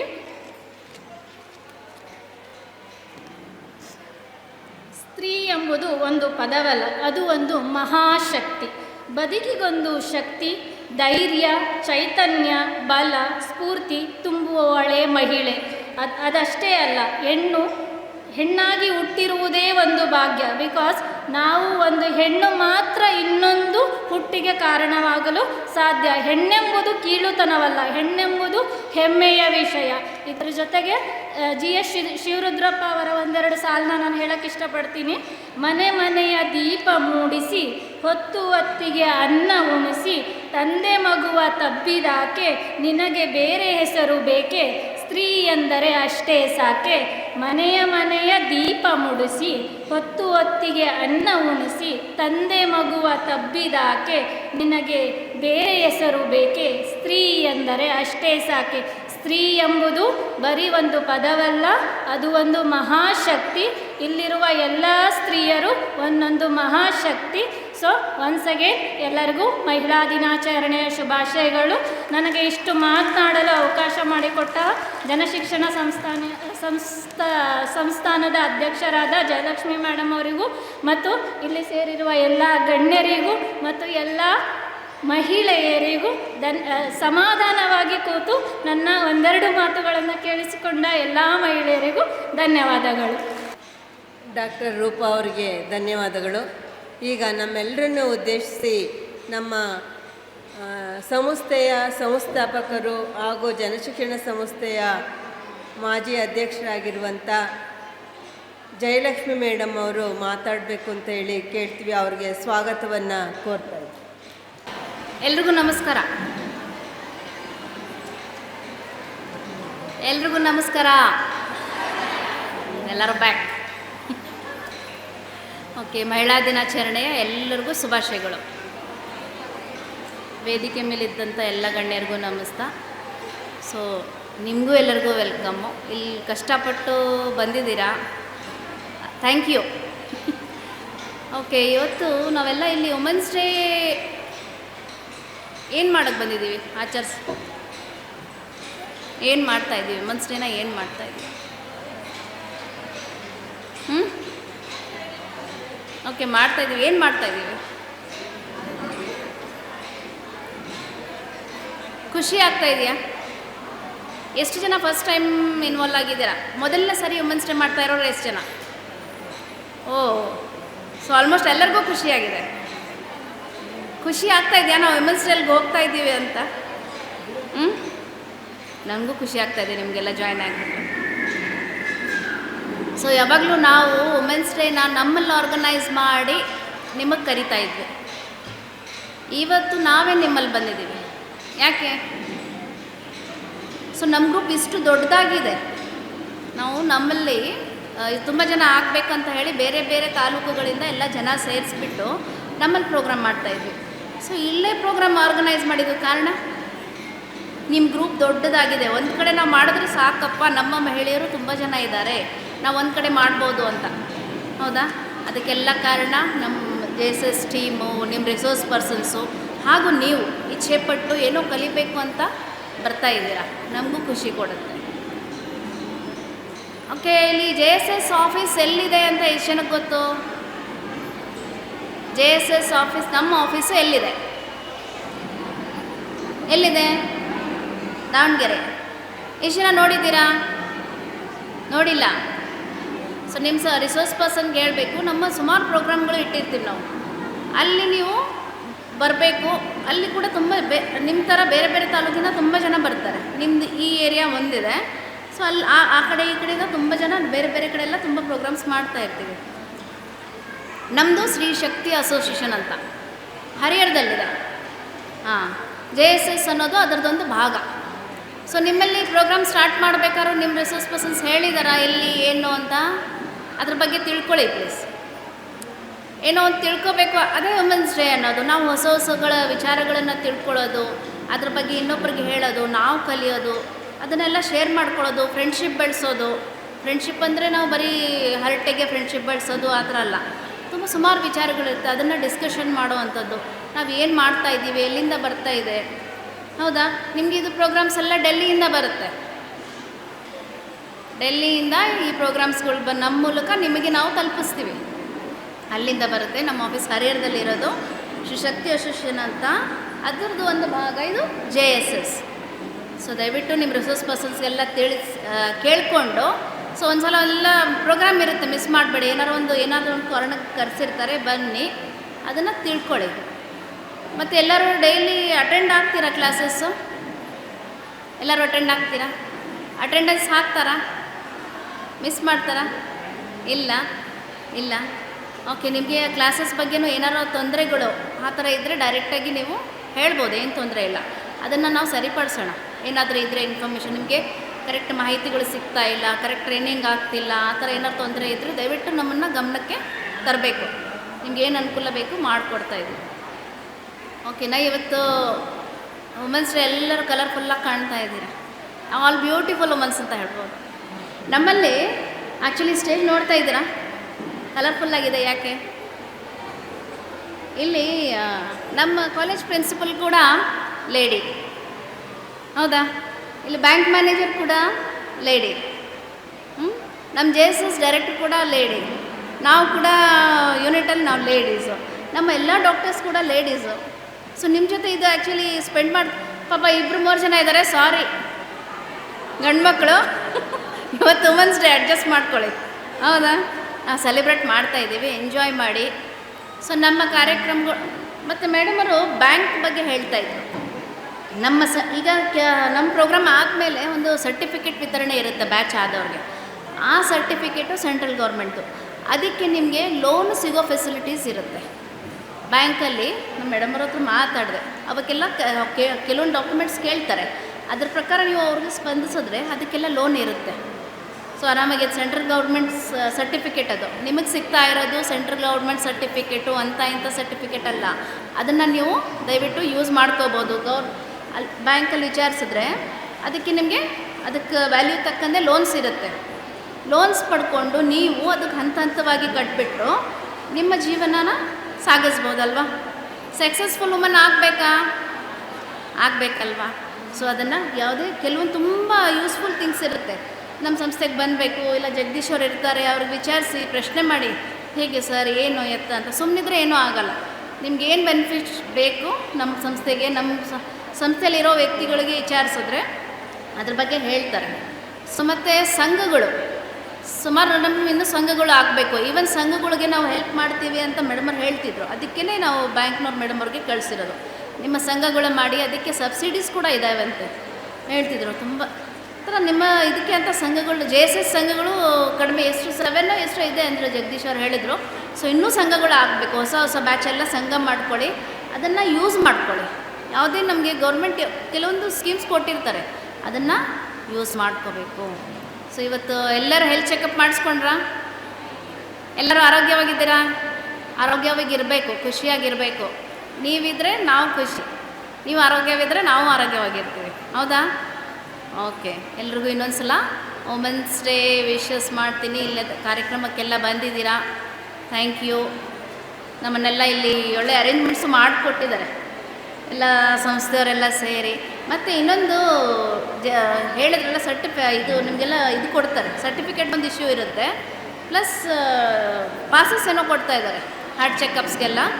ಸೊ ಯಾರಿಗೆ ನೆಸೆಸಿಟಿ ಇದೆ ಈಸ್ಕೊಳ್ಳಿ. ನೀವು ಯೂಸ್ ಮಾಡದೇ ಇದ್ದರೆ ಯೂಸ್ ಮಾಡೋರಿಗೆ ಪಾಸ್ ಆನ್ ಮಾಡಿ. ಯಾವುದೇ ಫೆಸಿಲಿಟಿನ ವೇಸ್ಟ್ ಮಾಡ್ಕೋಬೇಡಿ. ನಿಮಗೆ ಬೇಡ ಅಂದರೆ ಯಾರಿಗೆ ಯೂಸ್ ಇದೆ ಅವ್ರಿಗೆ ಪಾಸ್ ಮಾಡಿ, ಬೇಕಾದವರು ಯೂಸ್ ಮಾಡ್ತಾರೆ. ಮತ್ತು ವೇದಿಕೆ ಮೇಲೆ ಬಂದಿರೋಂಥ ಎಲ್ಲ ಗಣ್ಯರಿಗೂ ನನಗೆ ಥ್ಯಾಂಕ್ಸ್. ಅವರವರ ಅಮೂಲ್ಯವಾದ ಟೈಮನ್ನು ಎಲ್ಲ ಬದುಕಿಟ್ಟು ಬಂದು ನಮ್ಮ ಪ್ರೋಗ್ರಾಮ್ನ ಯಶಸ್ಸುಗೊಳಿಸಿದ್ದೀರಾ. Thank you. ಎಲ್ಲರಿಗೂ ಥ್ಯಾಂಕ್ ಯು. ಇನ್ನೊಂದು ಸಲ ಎಲ್ಲರಿಗೂ women's day wishes. Thank you. Jayalakshmi madam ಅವ್ರಿಗೆ ಧನ್ಯವಾದಗಳು.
ರಮ್ಯಾ ಮತ್ತು ತಂಡದವರಿಗೆ ಧನ್ಯವಾದಗಳು. ಅಂತಾರಾಷ್ಟ್ರೀಯ ಮಹಿಳಾ ದಿನಾಚರಣೆಗೆ ಪ್ರಯುಕ್ತವಾಗಿ ಸಾಕಷ್ಟು ಕಾರ್ಯಕ್ರಮಗಳನ್ನು ಹಮ್ಮಿಕೊಂಡಿದ್ದೀವಿ. ಈ ಒಂದು ಕಾರ್ಯಕ್ರಮದ ಅಧ್ಯಕ್ಷತೆಯನ್ನು ನಮ್ಮ ಸಂಸ್ಥೆಯ ಜಯಲಕ್ಷ್ಮಿ ಮೇಡಮ್ ಅವರು ನೆರವೇರಿಸಿಕೊಟ್ಟು ಈ ಒಂದು ಕಾರ್ಯಕ್ರಮ ಯಶಸ್ವಿಯಾಗೋದಕ್ಕೆ ಕಾರಣೀಭೂತರಾಗಿದ್ದಾರೆ. ಅವ್ರಿಗೆ ಎಲ್ಲರ ಪರವಾಗಿ ಧನ್ಯವಾದಗಳನ್ನು ಹೇಳ್ತಾ ಇದ್ದೀವಿ. ಹಾಗೆಯೇ ನಮ್ಮ ಸಂಸ್ಥೆ ಉಪಾಧ್ಯಕ್ಷರಾದಂಥ ಶ್ರೀಮತಿ ನಾಗರತ್ನ ಅವರು ಈ ಒಂದು ಕಾರ್ಯಕ್ರಮಕ್ಕೆ ಬಂದು ಯಶಸ್ವಿಗೊಳಿಸಿದ್ದಾರೆ. ಅವ್ರಿಗೂ ಕೂಡ ಧನ್ಯವಾದಗಳನ್ನು ಹೇಳ್ತಾ ಇದ್ದೀವಿ. ತಪೋವನ ಯೋಗ ಮತ್ತು ಪ್ರಕೃತಿ ಚಿಕಿತ್ಸಾ ಮೆಡಿಕಲ್ ಕಾಲೇಜ್ ಮತ್ತು ಆಸ್ಪತ್ರೆಯ ಪ್ರಾಂಶುಪಾಲರಾಗಿರುವಂಥ ಸುಮನಾ ಭಟ್ ಮೇಡಮ್ ಅವ್ರಿಗೆ ಧನ್ಯವಾದಗಳನ್ನು ಹೇಳ್ತಾ ಇದ್ದೀವಿ. ಎಷ್ಟೇ ಒಂದು ಕೆಲಸದ ಒತ್ತಡ ಇದ್ದರೂ ಕೂಡ ಮಲೆಬೆನ್ನೂರು ಶಾಖೆಯ SBIನ ವ್ಯವಸ್ಥಾಪಕರಾಗಿರುವಂಥ ರಶ್ಮಿ ಮೇಡಮ್ ಅವ್ರು ಬಂದಿದ್ದಾರೆ. ಅವರಿಗೆ ತುಂಬ ಹೃದಯದ ಧನ್ಯವಾದಗಳು. ಮತ್ತು ನಾವು ಈ ಒಂದು ಕಾರ್ಯಕ್ರಮದಲ್ಲಿ ಮಹಿಳೆ ಮತ್ತು ಆರೋಗ್ಯಕ್ಕೆ ಸಂಬಂಧಪಟ್ಟ ಹಾಗೆ ಡಾಕ್ಟರ್ ಸ್ವಾತಿಯವರು, ಡಾಕ್ಟರ್ ರೂಪಾ ಅವರು ಸಾಕಷ್ಟು ಮಾಹಿತಿಯನ್ನು ನೀಡಿದ್ದಾರೆ. ಅವರಿಗೆ ತುಂಬ ಹೃದಯದ ಧನ್ಯವಾದಗಳು. ಹಾಗೂ ಕಾಲೇಜಿನ ನ್ಯಾಚುರೋಪತಿ ಮತ್ತು ಆಯುರ್ವೇದ ಮೆಡಿಕಲ್ ಕಾಲೇಜಿನ ವಿದ್ಯಾರ್ಥಿಗಳು, ಡಾಕ್ಟ್ರುಗಳು ಕೂಡ ಈ ಒಂದು ಉಚಿತ ಆರೋಗ್ಯ ತಪಾಸಣಾ ಚಿಕಿತ್ಸಾ ಶಿಬಿರದಲ್ಲಿ ಭಾಗಿಯಾಗಿ ಈ ಒಂದು ಶಿಬಿರವನ್ನು ಯಶಸ್ವಿಯಾಗಿ ಮಾಡಿಕೊಟ್ಟಿದ್ದಾರೆ. ಹಾಗೂ ವಸ್ತು ಪ್ರದರ್ಶನದಲ್ಲಿ ನಮ್ಮ ಸಿಬ್ಬಂದಿ ವರ್ಗದವರು ಮತ್ತು ಬೇರೆ ಬೆನಿಫಿಷರೀಸ್ ಕೂಡ ಭಾಗವಹಿಸಿದ್ದಾರೆ. ಅಲ್ಲದೆ ಮಲೆಬೆನ್ನೂರವರು, ಜಿಗ್ಲಿಯವರು ಇರ್ಬೋದು, ಕುಂದೂರಿನವ್ರು ಇರ್ಬೋದು, ಎಲ್ಲ ಸಂಪನ್ಮೂಲ ವ್ಯಕ್ತಿಗಳು ಹೊನ್ನಾಳಿಯವರು, ಎಲ್ಲ ಸಂಪನ್ಮೂಲ ವ್ಯಕ್ತಿಗಳು ಮತ್ತು ಶಿಬಿರಾರ್ಥಿಗಳು ಬಂದು ಈ ಒಂದು ಕಾರ್ಯಕ್ರಮವನ್ನು ಯಶಸ್ವಿಗೊಳಿಸಿದ್ದಾರೆ. ಅವ್ರಿಗೆ ಎಲ್ಲರ ಪರವಾಗಿ ಧನ್ಯವಾದಗಳನ್ನು ಹೇಳ್ತಾ ಇದ್ದೀವಿ.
ನಕ್ಷತ್ರ ಟಿವಿ ಲೋಕಲ್ ನ್ಯೂಸ್, ಇದು ನಿಮ್ಮದೇ ಧ್ವನಿ.